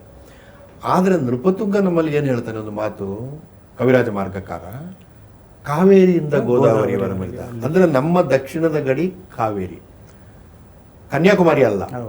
ನೀವು ಬೀದರದಿಂದ ಚಾಮರಾಜನಗರದವರೆಗಿನ ಉದ್ದ ಇದೆಯಲ್ಲ ಕರ್ನಾಟಕದ 680 ಕಿಲೋಮೀಟರ್. ಅದು ಚಾಮರಾಜನಗರದಿಂದ ಕನ್ಯಾಕುಮಾರಿಗಿರುವ ಉದ್ದ 600 ಕಿಲೋಮೀಟರ್. ಅಂದ್ರೆ ಇಡೀ ಕರ್ನಾಟಕ ಹಿಡಿಯುವಷ್ಟು ಇನ್ನೂ ದಕ್ಷಿಣ ಭಾರತ ಇದೆ. ಈ ಭೌಗೋಳಿಕತೆ ಇದೆಯಲ್ಲ ಕರ್ನಾಟಕದ್ದು, ಇದು ಸಂಪೂರ್ಣ ಸೌತ್ ಇಂಡಿಯಾ ಅಲ್ಲ ಅಂತ ಆಯ್ತಲ್ಲ ನಾನು ಹೇಳಿದಾಗೆ, ಅಲ್ಲ ಅಂತ. ಯಾಕಂದ್ರೆ ನೀವು ಕಾವೇರಿಯಿಂದ ಮತ್ತೆ 600 ಕಿಲೋಮೀಟರ್ ದಕ್ಷಿಣ ಭಾರತ ಇದೆ, ಆದರೆ ತಮಿಳಿಂದ ದಕ್ಷಿಣಕ್ಕೆ ದಕ್ಷಿಣ ಭಾರತ ಇಲ್ಲ, ಅದೇ ಎಂಡ್. ಹೀಗಾಗಿ ಜನ ವಲಸೆ ಮಾಡುವಾಗ ಅಲ್ಲಿ ಹೆಚ್ಚಿನ ಸಂಖ್ಯೆಯಲ್ಲಿ ನಿಂತರು. ಹೋಗ್ತಾ ಹೋಗ್ತಾ ಹೋಗ್ತಾ ಮತ್ತೆ ಮುಂದೆ ಹೋಗ್ಲಿಕ್ಕೆ ಜಾಗ ಇಲ್ಲ, ಅಲ್ಲೇ ನಿಂತರು. ಕರ್ನಾಟಕದಲ್ಲಿ ಏನಾಯ್ತು, ಇದು ಮಧ್ಯ ಆದ್ದರಿಂದ ಉತ್ತರ ಭಾರತದಿಂದ ಕೆಲವರು ಬರುವುದು, ದಕ್ಷಿಣ ಭಾರತದಿಂದಲೂ ಬರುವುದು, ಪಶ್ಚಿಮ ಕಡಲಿನ ದಾಟಿ ಮುಸಲ್ಮಾನರು ಬರುವುದು, ಕ್ರಿಶ್ಚಿಯನ್ಸ್ ಬರುವುದು. ಹೀಗೆ ಕರ್ನಾಟಕ ಏನು ಮಾಡಿತಂದ್ರೆ ಕನ್ನಡದ ಜೊತೆಗೆ ಇತರ ಭಾಷೆಗಳನ್ನು ಕೂಡ ತಬ್ಕೊಳ್ತು ಚಾರಿತ್ರಿಕವಾಗಿ. ಆದ್ರಿಂದ ಇವತ್ತು ಕುವೆಂಪು ಹೇಳ್ತಾರಲ್ಲ, ಸರ್ವ ಜನಾಂಗದ ಶಾಂತಿಯ ತೋಟ ಅಂತ. ಸುಮಾರು 250 ಭಾಷೆಗಳಿದೆ ಸ್ವಾಮಿ ಕರ್ನಾಟಕದಲ್ಲಿ, 250 ಭಾಷೆಗಳಿವೆ. ನಾನು ಕನ್ನಡ ಅಭಿವೃದ್ಧಿ ಪ್ರಾಧಿಕಾರದ GN ದೇವಿ ಅವರನ್ನು ಇಟ್ಟುಕೊಂಡು ಒಂದು ಕಮಿಟಿ ಮಾಡಿದ್ದೇನೆ. ಈ ಭಾಷೆಗಳನ್ನು ಏನು ಮಾಡೋದು, ನಾವು ಸಾಯ್ಲಿಕ್ಕೆ ಬಿಡೋದಾ, ಅಥವಾ ಕರ್ನಾಟಕ ಸರ್ಕಾರ ಈ ಭಾಷೆಗಳನ್ನು ಹೆಂಗೆ ಟ್ರೀಟ್ ಮಾಡಬೇಕು ಎಂಬುದಕ್ಕೆ ಒಂದು ನೀತಿ ನಿಯಮವನ್ನು ರೂಪಿಸಬಹುದಾ? ಅಟ್ಲೀಸ್ಟ್ ಕೊರಗ ಭಾಷೆಯನ್ನು ಕುಂದಾಪುರದಲ್ಲಿ ಮಾತಾಡ್ತಾರೆ, ಕುಂದಾಪುರದ ಒಂದು ಶಾಲೆಯಲ್ಲಿ ಕೊರಗ ಭಾಷೆಯನ್ನು ಕಲಿಬಹುದು ಅಂತ ಒಂದು ಮಾಡಿದರೆ ಇಡೀ ಕರ್ನಾಟಕದಲ್ಲಿ ಕಲಿಯೋದು ಬೇಡ, ಅಲ್ಲಿ ಆಗ ಆ ಭಾಷೆಯವರಿಗೆ ಒಂದು ಅಭಿಮಾನ ಮಾಡಿ. ಸೊ ಹೀಗಾಗಿ ತಮಿಳು ಅದರ ವಲಸೆಯ ಮೂಲಕವಾಗಿ ಮತ್ತು ಅದು ದಕ್ಷಿಣ ಭಾರತದಾದ್ಯಂತ ಹರಡಿಕೊಳ್ಳುವುದಕ್ಕೆ ಅದರ ಭೌಗೋಳಿಕತೆ ಕಾರಣ ಆದ ಹಾಗೆ ಕನ್ನಡ ಹೆಚ್ಚಿನ ಸಂಖ್ಯೆಯಲ್ಲಿ ಬೆಳೆಯೋದಾಗೆ ಕರ್ನಾಟಕದ ಭೌಗೋಳಿಕತೆ ಕೂಡ ಕಾರಣ ಆಯಿತು. ನಮ್ಮದು ಒಂದು ಸಮ್ಮಿಶ್ರ ನೋಡಿ, ವಿಂಧ್ಯ ಪರ್ವತವನ್ನು ದಾಟಿ ಗೋದಾವರಿಯನ್ನು ದಾಟಿ ಬಂದರೆ ನಿಮಗೆ ಸಿಗೋದು ಡೆಕ್ಕನ್ ಪ್ಲೇಟು ಕರ್ನಾಟಕ. ಆದ್ದರಿಂದ ಮುಸಲ್ಮಾನರು ಬಂದರು, ಬಿಜಾಪುರದಲ್ಲಿ ನಿಂತರು, 300 ವರ್ಷ ಆಳಿದ್ರು ಅವರು. 7ನೇ ಶತಮಾನದಷ್ಟೊತ್ತಿಗೆ ಕರಾವಳಿಗೆ ಮುಸಲ್ಮಾನರು ಬಂದರು, ಅವರಲ್ಲಿ ವ್ಯಾಪಾರ ಶುರು ಮಾಡಿದರು. ಟಿಪ್ಪು ಸತ್ತ 30 ವರ್ಷದಲ್ಲಿ ಕ್ರಿಶ್ಚಿಯನ್ಸ್ ಬಂದರು, ಮಂಗಳೂರಲ್ಲಿ ಬಾಸಲ್ ಮಿಷನ್ ಕಟ್ಟಿದ್ರು. ಅಲ್ಲಿ ನೋಡಿ, ಆ ಜಿಯೋಗ್ರಫಿ ಕಡಲ್ ಇಲ್ಲದಿದ್ರೆ ಇದು ಆಗ್ತಾನೆ ಇರಲಿಲ್ಲ. ಹೀಗೆಲ್ಲ ಇದೆ. ಹಾಗಾಗಿ ತಮಿಳು ಜನಪ್ರಿಯವಾಗಿ ಬಹಳ ನನ್ನ ಭಾಷೆಯ ಬಗ್ಗೆ ತುಂಬ ಪ್ರೀತಿ ಇದೆ ನನಗೆ, ತಮಿಳು ಭಾಷೆಯ ಬಗ್ಗೆ. ಮತ್ತು ತಮಿಳು ಭಾಷಿಗರು ಭಾಷೆಯ ಬಗ್ಗೆ ಇಟ್ಟುಕೊಂಡಿರುವ ಅಭಿಮಾನ ಅಂತ ನನಗೆ ಬಹಳ ಹೆಮ್ಮೆ ಕೂಡ ಇದೆ. ಅದು ನಾನು MA ಮಾಡಿದ್ದು ತಮಿಳುನಾಡಿನಲ್ಲಿ, 2 ವರ್ಷ ನಾನು ತಮಿಳುನಾಡಿನಲ್ಲಿದ್ದೆ. ಅದು ಇದೆ. ಒಂದು ಭಾಷೆ ಚೆನ್ನಾಗಿ ಬೆಳೆದಿದೆ ಅಂತಂದಾಗ ಇನ್ನೊಂದು ಭಾಷೆ ಬೆಳೀಲಿಲ್ಲ ಅಂತ ಅರ್ಥ ಅಲ್ಲ. ನಾವು ನಮ್ಮ ಭಾಷೆ ಬಗ್ಗೆ ಮಾತಾಡಿದಾಗ ನಮ್ಮ ಚೌಕಟ್ಟನ್ನು ಇಟ್ಕೊಂಡು ಮಾತಾಡ್ತೀವಿ, ಇದ್ದೇ ಇರ್ತವೆ. ಸೊ ಹಾಗಾಗಿ 2 ಭಾಷೆಗಳು ಕೂಡ ನಮ್ಮ ಕನ್ನಡ ನೋಡಿ, ಕನ್ನಡದಷ್ಟು ತಮಿಳು ಆಧುನಿಕ ಭಾಷೆ ಆಗಲೇ ಇಲ್ಲ. ಆದ್ದರಿಂದ ನಮಗೆ 8 ಜ್ಞಾನಪೀಠ ಸಿಕ್ಕಿದ್ದು ಯಾಕೆ ಅಂದರೆ, ಅತ್ಯಾಧುನಿಕವಾದ ಅನುಭವಗಳನ್ನು ಗಿರೀಶ್ ಕಾರ್ನಾಡರು ಹೇಳಿದ್ದಾರೆ, ಜಾನಪದ ಅನುಭವಗಳನ್ನು ಕಂಬಾರರು ಹೇಳಿದ್ದಾರೆ, ಹಳ್ಳಿಯ ಅನುಭವಗಳನ್ನು ಮಾಸ್ತಿ ಕಥೆ ಮಾಡಿದ್ದಾರೆ. ಕುವೆಂಪು ಇಡೀ ನಮ್ಮ ಏನು ಭಾರತೀಯ ಸಂಸ್ಕೃತಿಯನ್ನು ಪರಿಷ್ಕರಿಸಿ, ವಿವೇಕಾನಂದರು, ರಾಮಕೃಷ್ಣ ಪರಮಹಂಸರೆಲ್ಲ ಮೊದಲ ಮಾಡಿದ ಹಾಗೆ ಪರಿಷ್ಕರಿಸಿ ಅತ್ಯಾಧುನಿಕವಾದ ಒಂದು ಹೊಸ ಕಣ್ಣೋಟವನ್ನು ನಮಗೆ ಕೊಟ್ಟರು. ಬೇಂದ್ರೆ ಮಾಂತ್ರಿಕ ಕವಿಯವರು. ಇದೆಲ್ಲ ನಮ್ಮ ಗುಣ. ತಮಿಳಿಗೆ ಇದುವರೆಗೆ ಬಂದಿರೋದು 2 ಜ್ಞಾನಪೀಠ, ನಮಗೆ 8 ಬಂತು. ಅಂದರೆ ನಾವು ಪ್ರಾಚೀನ ಹೌದು, ಶ್ರೀಮಂತ ಹೌದು ಎಲ್ಲ, ಆದರೆ ಅದು ಆಧುನಿಕ ಭಾಷೆ ಅಲ್ಲ. ಅದು ನಾನು ಒಂದು ಸೆಂಟ್ರಲ್ ಜ್ಞಾನಪೀಠ ಕಮಿಟಿ ಮೆಂಬರ್, ನಾನು ಅವಾರ್ಡ್ ಸೆರೆಮನಿ ಕಮಿಟಿ. ಯಾವಾಗ ನಾನು ಹೇಳ್ತೀನಿ ತಮಿಳಿಗೆ ಕೊಡಬೇಕು ಸರ್, ತಮಿಳಿಗೆ ಕೊಡಬೇಕು, ಅಷ್ಟು ದೊಡ್ಡ ಭಾಷೆ. ಅದು ಆಗಿರ್ಬೋದು, ನೀವೀಗ ತಾನೇ ಹೇಳ್ತಾ ಇದ್ರೆ ಮೂಲ ದ್ರಾವಿಡ ಗುಣಗಳನ್ನು ಹೆಚ್ಚು ಅದು ಇಳ್ಕೊಂಡದ್ರಿಂದ ಇನ್ಕ್ಲೂಸಿವ್ ಆಗಿಲ್ಲ. ನಮ್ಮಲ್ಲಿ ನೋಡಿ, ನಮಗೆ 52 ಅಕ್ಷರಗಳಿವೆ. ಇದರ ಒಂದು ಲಾಭ ಏನಂದ್ರೆ ಅನುವಾದಕ್ಕಾಗುವ ಲಾಭ. ನೀವು ಜಗತ್ತಿನ ಎಲ್ಲ ಭಾಷೆಗಳಿಂದ ಕಾವ್ಯವನ್ನು ಕನ್ನಡಕ್ಕೆ ತಂದು ಬರಿಬಹುದು. ಯಾಕಂದ್ರೆ ನಮ್ಮ ಹತ್ರ ಅಷ್ಟು ಇದಿದೆ. ಆ ಪದಗಳ 52 ಅಕ್ಷರಗಳಿದೆ. ನಾವು ಶಾಲೆಗಳಲ್ಲಿ ಎಲ್ಲವನ್ನು ಬಳಸದೇ ಇರಬಹುದು, ಆದರೆ ಅಕಾಡೆಮಿಕ್ ಆಗಿ ಬೇಕಾಗ್ತದೆ. ಈ ಶಕ್ತಿ ತಮಿಳಿಗಿಲ್ಲ ನೋಡಿ. ಹಾಗಾಗಿ ರಾಷ್ಟ್ರ ಮಟ್ಟದಲ್ಲಿ ರೆಕಗ್ನೈಸ್ ಇವತ್ತು ಮಾಡುವಾಗ, ಅಂತಾರಾಷ್ಟ್ರೀಯ ಮಟ್ಟದಲ್ಲಿ ಮಾಡುವಾಗ, ಈಗ ಬಾನು ಮುಸ್ತಾಕಿಗೆ ಬೂಕರ್ ಬಂದು ಕನ್ನಡದ ಲೇಖಕಿ ಅಲ್ವ ಅವರು. ಇದು ಎಲ್ಲ ನಮ್ಮ ಶಕ್ತಿ, ಇದು ನಮ್ಮ ಶಕ್ತಿ. ಹಾಗಾಗಿ ಅದು ಆಧುನಿಕವಾಗದೇ ಇರುವುದು ಅದರ ಏನ್ಸೆಸ್ಟ್ರಿ ದೃಷ್ಟಿಯಿಂದ ಸರಿ, ಅದರ ಪುರಾತನ ದೃಷ್ಟಿಯಿಂದ ಸರಿ, ಆದರೆ ಅದು ಆಧುನಿಕವಾಗದೇ ಇರುವುದರಿಂದ ಅದಕ್ಕೆ ಸ್ವಲ್ಪ ತೊಂದರೆ ಕೂಡ ಇದೆ. ಸೊ ಇನ್ನೊಂದು ಅಂದರೆ, ನಾವು ಈ ಭಾಷೆ ಅಭಿವೃದ್ಧಿ ಬಗ್ಗೆ ಮಾತಾಡ್ತೀವಿ, ಆಮೇಲೆ ಭಾಷೆ ಬಗ್ಗೆ ಇಲ್ಲಿನ ಸರ್ಕಾರಗಳಾಗಿರ್ಬೋದು, ಇಲ್ಲಿ ಸಂಶೋಧಕರಾಗಿರ್ಬೋದು, ಇಲ್ಲಿಯ ಕನ್ನಡ ಪರ ಹೋರಾಟಗಾರಾಗಿರ್ಬೋದು, ಇಲ್ಲಿಯ ಶ್ರೀಸಾಮಾನ್ಯ ಜನ ಆಗಿರ್ಬೋದು, ಒಂದು ಭಾಷಾಭಿಮಾನಕ್ಕಿಂತ ಹೆಚ್ಚು ಇದು ಅಂಧಾಭಿಮಾನ ಇವಾಗ ಆಗ್ತಾ ಇರೋದು. ನಿಜವಾದ ಭಾಷಾಭಿಮಾನ ಬರಬೇಕಾಗಿರೋದು, ನಾವು ಭಾಷೆಯನ್ನು ಮನೆಯಲ್ಲಿ ಮಕ್ಕಳಿಗೆ ಕಲಿಸ್ಬೇಕು, ಮಾತೃಭಾಷೆ ಕನ್ನಡ ಅಂಥೇಳಿ ಸ್ಕೂಲು, ಸರ್ಕಾರಿ ಶಾಲಾ ಇದರಲ್ಲಿ ಕಲಿಸ್ಬೇಕು. ಸೊ ಜೊತೆಗೆ ಕನ್ನಡ ಭಾಷೆ ಕಲಿತವ್ರಿಗೆ ಒಂದು ಉದ್ಯೋಗ ಸಿಗಬೇಕು ಸರಿಯಾದ ಇದರಲ್ಲಿ ಅಂತ ಒಂದು ಮಾತಾಡ್ತೀವಿ. ಬಟ್ ಅದು ಯಾವುದೂ ಆಗ್ತಾನೆ ಇಲ್ಲ. ಯಾರೋ ಒಬ್ರು ಹೇಳಿಕೆ ಕೊಡ್ತಾರೆ, ಆ ಟೈಮಲ್ಲಿ ಎಲ್ಲರೂ ನಾವು ಒಂದಾಗಿ ಎಮೋಷ್ನಲ್ ಆಗಿ ಗಲಾಟೆ ಮಾಡ್ತೀವಿ. ಆ ನಂತರ ಮತ್ತೆ ಮುಗಿದೋಗುತ್ತೆ, ಯಾವುದೇ ಪಾಲಿಸಿಗಳಲ್ಲಾಗಲ್ಲ, ಏನಾಗಲ್ಲ, ಭಾಷೆ ಹಾಗೆ ಇರುತ್ತೆ. ಒಂದು ಭಾಳ ಒಳ್ಳೆ ಮಾತು ಹೇಳಿದರೆ, ನಾವು ಇವತ್ತು ಅನೇಕ ಸಣ್ಣ ಭಾಷೆಗಳ ಸಾವಿಗೆ ಸಾಕ್ಷಿಗಳಾಗ್ತಾ ಇದ್ದೇವೆ. ಇದು ನಮ್ಮ ಕನ್ಸರ್ನ್ ಆಗಬೇಕು. ಯಾಕಂದರೆ 92ರ ನಂತರ ಜಾಗತೀಕರಣ ಏನಾಯಿತು, ಈ ಜಾಗತೀಕರಣ ಎಲ್ಲ ಭಾಷೆಗಳನ್ನು ಕೂಡ ಮಾರುಕಟ್ಟೆ ಭಾಷೆಗಳಾಗಿ, ಜಾಹೀರಾತಿನ ಭಾಷೆಗಳಾಗಿ ಕನ್ವರ್ಟ್ ಆಗಿದೆ, ಮಾಡಿದೆ. ಹೀಗೆ ಮಾಡುವಾಗ ನೋಡಿ, ಇತ್ತೀಚೆಗೆ ಒಂದು ವರದಿ ಬಂದಿದೆ. ಆ ವರದಿ ಹೇಳೋ ಪ್ರಕಾರ ಮುಂದಿನ 70 ವರ್ಷದಲ್ಲಿ, ಅಂದರೆ 22ನೇ ಶತಮಾನಕ್ಕೆ ಕಾಲಿಡುವಾಗ, ಜಗತ್ತಿನ 92% ಜನರು 8% ಜನರು ಮಾತಾಡೋ ಭಾಷೆಗಳನ್ನು ಮಾತಾಡ್ತಾರೆ ಅಂತ ವರದಿ ಹೇಳ್ತದೆ. ನನಗೆ ಅದು ತಪ್ಪು ಅಂತ ಅನ್ನಿಸಲ್ಲ. ಯಾಕಂದರೆ ಈಗಾಗಲೇ ಭಾರತ ದೇಶದಲ್ಲಿ, ಭಾರತ ದೇಶದ 66% ಜನ ಹಿಂದಿ ಮಾತಾಡ್ತಾರೆ. ಅದು 34 ಇತ್ತು, ಈಗ 66% ಆಗಿದೆ. ಕನ್ನಡದಂಥ ಭಾಷೆ 3.73% ವೇಗದಲ್ಲಿ ಇದೆ. ಈ ಗ್ಯಾಪ್ ಇದೆಯಲ್ಲ, ಇದು ನಿಧಾನವಾಗಿ ಕನ್ನಡವನ್ನು ನುಂಗಿ ಹಾಕಬಹುದು. ಯಾವುದೋ ಒಂದು ಭಾಷೆ ಅದನ್ನು ಆಕ್ರಮಿಸಿಕೊಂಡು ಭಾಷಾ ವೈವಿಧ್ಯತೆ ಅನ್ನೋದೇ ಹೊರಟೋಗುತ್ತೆ. ನೀವು ಒಂದು ರಂಗೋಲಿ ನೋಡಿದರೆ, ರಂಗೋಲಿಯಲ್ಲಿ ಹೆಚ್ಚು ಬಣ್ಣ ಇದ್ದಷ್ಟು ರಂಗೋಲಿ ಚಂದ ಅಲ್ವಾ? ನಾವು ಹಾಗೆ ಯೋಚನೆ ಮಾಡೋದು. ರಂಗೋಲಿಯಲ್ಲಿ ನೀವು ಆ ರಂಗೋಲಿಯ ಬಣ್ಣಗಳನ್ನೆಲ್ಲ ತೆಗೆದು ಒಂದು ಬಣ್ಣ ಮಾತ್ರ ಹಾಕಿದರೆ ನಮಗೆ ಚಂದ ಕಾಣೋದಿಲ್ಲ. ಅದು ಇದು ರಂಗೋಲಿ ಅಂತ ಕೇಳ್ತೀವಿ ನಾವು. ಭಾರತವೆಂಬುದು ಬಹುಭಾಷೆಗಳ ರಂಗೋಲಿ. ಬಣ್ಣ ಹೆಚ್ಚಾದಷ್ಟು ಭಾರತ ಶಕ್ತಿ ಜಾಸ್ತಿ ಆಗ್ತದೆ. ಆದರೆ 92ರ ನಂತರ ಬೆಳೆದ ಜಾಗತಿಕ ಬೆಳವಣಿಗೆಗಳು ಇವತ್ತು ಸಣ್ಣ ಭಾಷೆಗಳನ್ನು ಎಲ್ಲ ನಾಶ ಮಾಡ್ತಾ ಇದೆ. ಅದು ಒಂದು. ಎರಡನೇದು ಸಂಸ್ಕೃತಿ, ಉಡುಗೆ ತೊಡಿಗೆ, ಆಹಾರ ಪದ್ಧತಿ, ಅದ್ರ ಮೇಲೂ ಈ ಉದಾರೀಕರಣ ಪ್ರಭಾವದಿಂದಾಗಿ ಅವು ಎಲ್ಲ ವೆಸ್ಟರ್ನ್ ಕಲ್ಚರ್ ವೆಸ್ಟರ್ನ್ ಕಲ್ಚರ್ ಬರ್ತಾ ಇದೆ. ಕರ್ನಾಟಕ ಇದರಲ್ಲಿ ಬಹಳ ಮುಂದೆ ಇದೆ, ಬಹಳ ಮುಂದೆ ಇದೆ. ಅದು ಬೇಗ ಬೇಗ ಅಪ್ಪಿಕೊಳ್ತಾ ಇದೆ. ಅದು ನಾವೇ ನೋಡಿ, ಬೆಂಗಳೂರಿನಲ್ಲಿ ನಾನು ಈಗ ಕಳೆದ 7-8 ತಿಂಗಳಿಂದ ಬೆಂಗಳೂರು ವಾಸಿ ನೋಡ್ತಾ ಇದ್ದೀನಿ. ಎಲ್ಲರೂ ವಲಸೆಯವರೊಟ್ಟಿಗೆ ವಲಸೆಯ ಭಾಷೆಯಲ್ಲಿ ಮಾತಾಡ್ತಾರೆ ವಿನ ನಮ್ಮ ಭಾಷೆಯಲ್ಲಿ ಮಾತಾಡೋದಿಲ್ಲ. ನಾನು ಅವ್ರು ಹೋದ ತಕ್ಷಣ ಕೇಳ್ತೇನೆ, ನಿಮ್ಮ ಮನೆ ಭಾಷೆ ಕನ್ನಡ, ಮತ್ತೆ ಅವನ ಹತ್ರ ಯಾಕೆ ಹಿಂದಿ ಮಾತಾಡಿದ್ರಿ? ನಗ್ತಾರೆ. ಸೊ ತಮಿಳಲ್ಲಿ ಬಂದು ತಮಿಳ ಹತ್ರ ಮಾತಾಡ್ತೀವಿ ನಾವು, ಉತ್ತರ ಹಿಂದಿ ಮಾತಾಡ್ತೀವಿ. ಇಂಗ್ಲೀಷ್ನವ್ರು ಬಂದರೆ ತಪ್ಪಾದ್ರೆ ಇಂಗ್ಲೀಷೇ ಮಾತಾಡ್ತೀವಿ. ನಮ್ಮ ಭಾಷೆಯನ್ನು ಮತ್ತೆ ಯಾವಾಗ ಮಾತಾಡೋದು ನಾವು? ಯಾವ ಭಾಷೆ ಬಳಕೆಗೆ ಬರೋದಿಲ್ವೋ ಆ ಭಾಷೆ ಉಳಿಯುವುದಿಲ್ಲ. ಅದು ಆದ್ದರಿಂದ ಕನ್ನಡ ಪರ ಹೋರಾಟಗಾರರು, ಸರ್ಕಾರ, ಆಮೇಲೆ ಸಂಸ್ಕೃತಿ ಚಿಂತಕರು, ನಮ್ಮ ಎಲ್ಲ ಜನಗಳು ಇವತ್ತು ಅಂದರೆ ಯಾರು ಈ ಕ್ಷೇತ್ರದಲ್ಲಿ ಕೆಲಸ ಮಾಡ್ತಾರೋ ಅವರು ಭಾಷೆಗಳ ಸಾವಿನ ಬಗ್ಗೆ ಗಂಭೀರವಾಗಿ ಯೋಚಿಸಬೇಕು. ನಿಮಗೆ 2 ಉದಾಹರಣೆ ಕೊಡ್ತೀನಿ ನಾನು ಸಂಕ್ಷಿಪ್ತವಾಗಿ. ಕೊಡವ ಭಾಷೆ ನೋಡಿ, ಈಗ ಕೊಡವರು ಅವ್ರದ್ದು ಬೇರೆ ಒಂದು ಹೋರಾಟ ಎಲ್ಲ ನಡೀತಾ ಇದೆ. 2001ನೇ ಇಸವಿಯ ಜನಗಣತಿಯಲ್ಲಿ ಕೊಡವ ಭಾಷೆ ದಾಖಲಾಗಿದ್ದು ಅದನ್ನು ಮಾತಾಡುವವರ ಸಂಖ್ಯೆ 1,66,000. 10 ವರ್ಷ ಆದ ಮೇಲೆ 2011ರ ಜನಗಣತಿ, ಲಾಸ್ಟ್ ಜನಗಣತಿ ಅದು. ಇನ್ನು ಹೊಸ ಜನಗಣತಿ ಇನ್ನು ಬರಬೇಕಷ್ಟೇ, ಬಹುಶಃ ಮುಂದಿನ ವರ್ಷ ಬಂದಿತ್ತು. 2011ರ ಜನಗಣತಿಯಲ್ಲಿ ಅದೇ ಕೊಡವ ಭಾಷೆಯನ್ನು ಮಾತನಾಡುವವರ ಸಂಖ್ಯೆ 1,36,000. ಅಂದ್ರೆ 10 ವರ್ಷದಲ್ಲಿ 36,000 ಜನ ಹೋಗಿದೆ. ಇದನ್ನು ನಾನು ಲೆಕ್ಕ ಹಾಕಿದ್ರೆ 19% ಡೌನ್ ಭಾಷೆ 10 ವರ್ಷದಲ್ಲಿ. ಅಂದ್ರೆ ಭಾಷೆ ಪತನಮುಖಿಯಾಗಿದೆ ಅಂತ ಸ್ಪಷ್ಟವಾ? ಇದನ್ನು ಉಳಿಸಲಿಕ್ಕೆ ಕೊಡವರಾಗಲಿ ಸರ್ಕಾರವಾಗಲಿ ಏನು ಕಾರ್ಯಸೂಚಿ ಕೊಟ್ಟಿದೆ? ಒಂದು ಅಕಾಡೆಮಿ ಸಾಕಾಗಲ್ಲ. 1882 ಮೊದಲ ನಮ್ಮ ಜನಗಣತಿ ಆದದ್ದು ಮೈಸೂರು ಅರಸರ ಕೆಳಗೆ 81-82. ಅದರಲ್ಲಿ ಕೊರಗ ಭಾಷೆಯನ್ನು ಮಾತನಾಡುವವರ ಸಂಖ್ಯೆ ದಾಖಲಾದ್ದು 55,000. 2011 ಲೇಟೆಸ್ಟ್ ಜನಗಣತಿಯಲ್ಲಿ ಕೊರಗ ಭಾಷೆಯನ್ನು ಮಾತನಾಡುವವರ ಸಂಖ್ಯೆ ದಾಖಲಾಗಿದ್ದು 6,000. ಆಲ್ಮೋಸ್ಟ್ ನಶಿಸಿ ಹೋಗ್ತಾನೆ ಇದ್ದಾವೆ. ಇನ್ನೊಂದು 15-20 ವರ್ಷದಲ್ಲಿ ಕೊರಗ ಭಾಷೆ ಇಲ್ಲ.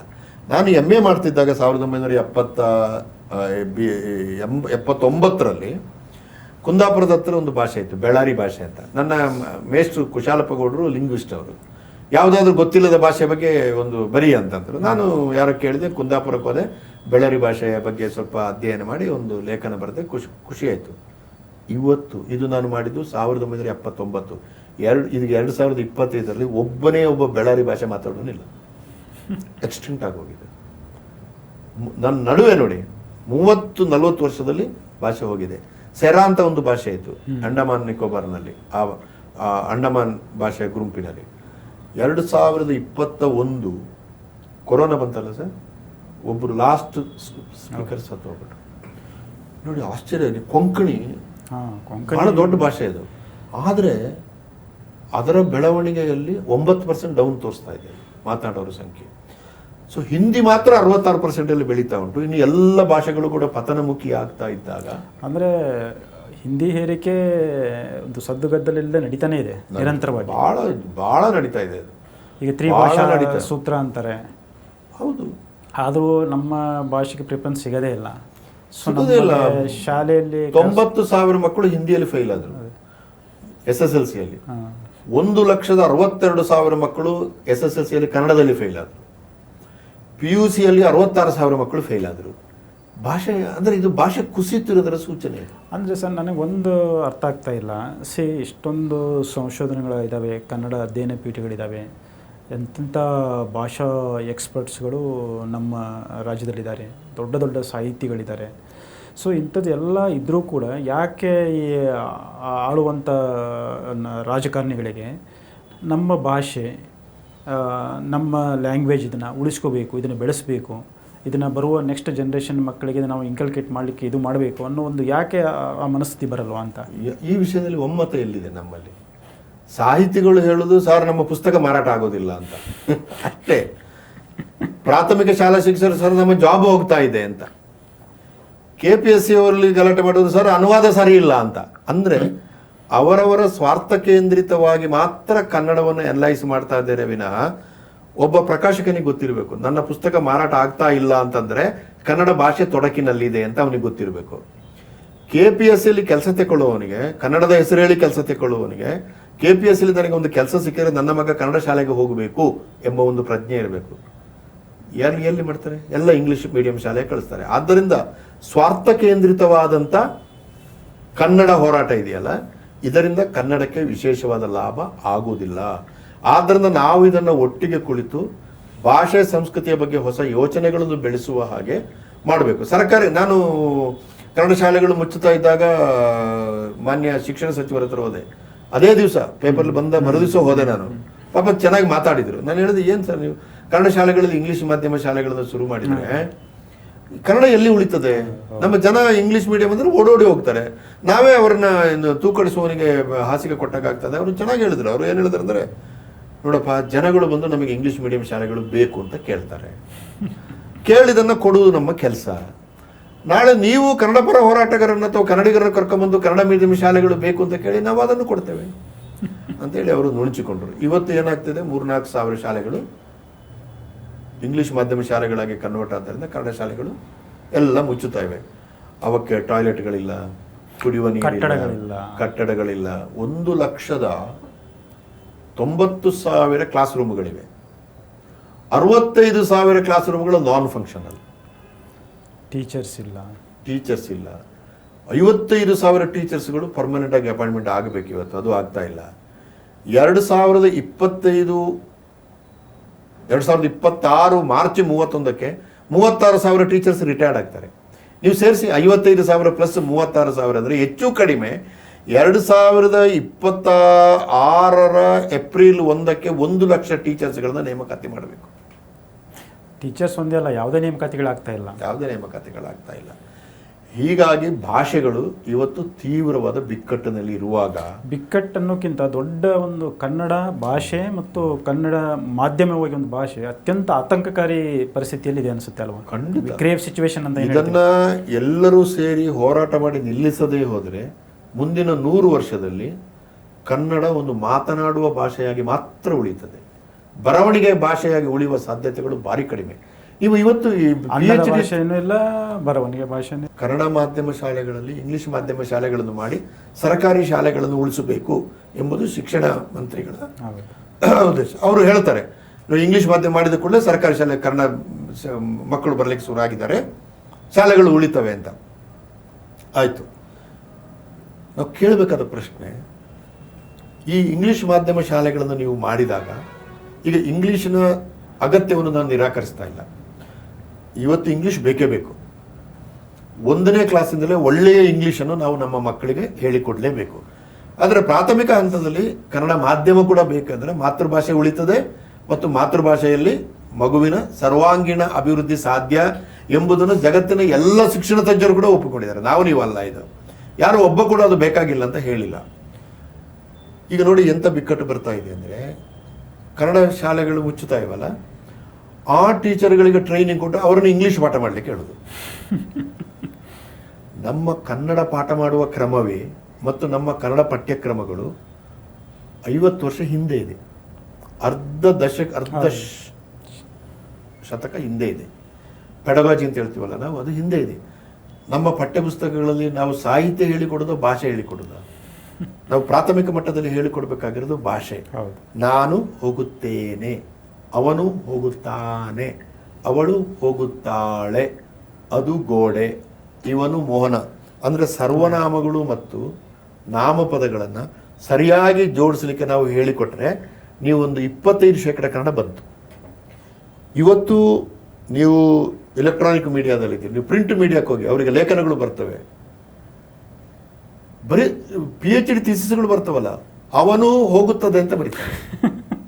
PhD ಥೀಸಿಸ್ ಅವ್ರು ಬರೆದಿರಲ್ಲ, ಅವ ಬರೆದಿರೋದಿಲ್ಲ, ಅವ ಬರೆದೇನೆ, ಅದು ಟೈಪ್ ಆಗಿರ್ತದೆ, ಕಂಪ್ಯೂಟರ್ಗೆ ಹೋಗಿರ್ತದೆ, ಗೈಡ್ಗೆ ಹೋಗಿರ್ತದೆ, ನನಗೆ ಇವ್ಯಾಲ್ಯೂಯೇಷನ್ಗೆ ಬರ್ತದೆ, ನಾನು ಇವ್ಯಾಲ್ಯೂಯೇಷನ್ ಮಾಡಿ PhD ಕೊಡ್ತೇನೆ ಅವನಿಗೆ. ಯಾರಿಗೂ ಕೂಡ ಈ ವಾಕ್ಯ ತಪ್ಪು ಅಂತ ಅನ್ನಿಸೋದಿಲ್ಲ. ಅಂದರೆ ಇಲ್ಲಿಗೆ ಬಂದಿದೆ ನೋಡಿ ಕನ್ನಡ. ಇದು ನಾನು ಎಕ್ಸಾಗ್ರೇಟ್ ಮಾಡ್ತಾ ಇಲ್ಲ, ಇಂಥ 100 ಉದಾಹರಣೆ ಕೊಡ್ತೀನಿ ನಾನು. ಇನ್ನೊಂದು ಏನಂದರೆ ನಾವು ಸಾಮಾನ್ಯವಾಗಿ ನೋಡ್ತಾ ಇರ್ತೀವಿ. ಈಗ ನಾವು ಈ ಕನ್ನಡ ಶಾಲೆಗಳಿಗೆ ಕಟ್ಟಡ ಇಲ್ಲ, ಟೀಚರ್ಸ್ ಇಲ್ಲ, ಅದಕ್ಕೆ ಆದ್ಯತೆ ಕೊಡ್ತಿಲ್ಲ. ಸ್ವತಃ ಸರ್ಕಾರನೇ ಕೂಡ ಇಂಗ್ಲೀಷ್ ಮಾಧ್ಯಮ ಶಾಲೆಗಳನ್ನು ತೆರಲಿಕ್ಕೆ ಹೋಗ್ತಾ ಇದೆ. ಸೊ ಒಂದು ರೀತಿಯಲ್ಲಿ ನೋಡಿದರೆ ಕೆಲವೊಂದು CSR ಫಂಡ್ಗಳನ್ನು ತೊಗೊಂಡು ಶಾಲೆಗೆ ನಾವು ಕಟ್ಟಡಕ್ಕೆ ಅಂತ ಏನೋ ಕೊಡ್ತಾರೆ. ಅದೊಂಥರ ಹೆಂಗಾಗಿದೆ ಅಂದರೆ ಈ ಅನಾಥರಿಗೆಲ್ಲ ಒಂದು ಚಾರಿಟೇಬಲ್ ಇದು ಮಾಡ್ತಾರಲ್ಲ, ಅಯ್ಯೋ ಪಾಪ ಎಲ್ಲಿ ಬದುಕುತ್ತೋ ಇಲ್ಲೋ ಅನ್ನೋ ಥರ ಕೊಡ್ತಾರೆ. ಅದನ್ನು ಒಂದು ಕಾಂಪಿಟೇಟಿವ್ ಆಗಿ ಬೆಳೆಸಬೇಕು ಅನ್ನೋ ಮನಸ್ಥಿತಿ ಅಲ್ಲೂ ಕೂಡ ಇರಲ್ಲ. ಸರ್, CSR ಫಂಡ್ಗಳು ಶಾಶ್ವತ ಫಂಡ್ಗಳಲ್ಲ. ಒಮ್ಮೆ ಬರ್ತದೆ ಹೋಗ್ತದೆ. ಶಾಶ್ವತ ಫಂಡ್ಗಳನ್ನು ಸರ್ಕಾರ ಕೊಡಬೇಕು. ಯಾಕೆ ಸರ್ಕಾರ ತನ್ನ GDPಯ 10-15% ಹಣವನ್ನು ಶಿಕ್ಷಣಕ್ಕೆ ಮೀಸಲಿಡಬಾರ್ದು? ನಾವು ಡಿಫೆನ್ಸ್ಗೆ ಎಷ್ಟು ಇಡ್ತೀವಿ? 35% ಇಡ್ತೀವಿ. ನಾವು ಬೇರೆ ಬೇರೆ ಕ್ಷೇತ್ರಗಳಿಗೆ ಇಡ್ತೀವಿ. ಶಿಕ್ಷಣ ಯಾಕೆ ನಮಗೆ ಇನ್ನೂ ಕೂಡ 3% ಇದೆ? Actually expenditure is less than 2%. 3% ಇಟ್ಟು ಸಂಬಳ ಹೋಗಿ 1% 8% ಏನೋ ಆಕ್ಚುಯಲ್ ಎಕ್ಸ್ಪೆಂಡಿಚರ್. 55,000 45,000 ಶಾಲೆಗಳಿದೆ ಸರ್, ಪ್ರಾಥಮಿಕ ಶಾಲೆಗಳು, ಹೈಸ್ಕೂಲ್ಗಳಿವೆ, ಕಾಲೇಜುಗಳಲ್ಲಿ ಅಪಾಯಿಂಟ್ಮೆಂಟ್ಗಳಾಗ್ತಾ ಇಲ್ಲ. ಹಾಗಾಗಿ ಒಂದು 5 ವರ್ಷ ಸರ್ಕಾರ ನಮ್ಮ ಮುಂದಿನ 5 ವರ್ಷ ಶಿಕ್ಷಣವನ್ನು ಅಭಿವೃದ್ಧಿ ಮಾಡೋದು ಮಾತ್ರ ಅಂತ ಒಂದು ತೀರ್ಮಾನ ತಗೊಳ್ಬೇಕು. ಅಲ್ಲಿ ಶಿಕ್ಷಣ ಮಾತ್ರ ಅಲ್ಲ, ಅದು ಭಾಷೆ, ಉದ್ಯೋಗ, ಶಿಕ್ಷಣ ಎಲ್ಲ ಬೆಳೀತದೆ. ಅದು ಒಂದು ವಿಶೇಷ ಅನುದಾನವನ್ನು ಅದಕ್ಕೊಂದು ಕ್ರಿಯೇಟ್ ಮಾಡಬೇಕು ಫಂಡ್. ಆದರೆ ಇವತ್ತು ಭಾಷೆ, ಸಾಹಿತ್ಯ, ಸಂಸ್ಕೃತಿ ಯಾವ ಸರ್ಕಾರಗಳ ಆದ್ಯತೆ ಕೂಡ ಅಲ್ಲ, ಅದು ಆದ್ಯತೆಯಾಗಿ ಉಳಿದಿಲ್ಲ ಅದು.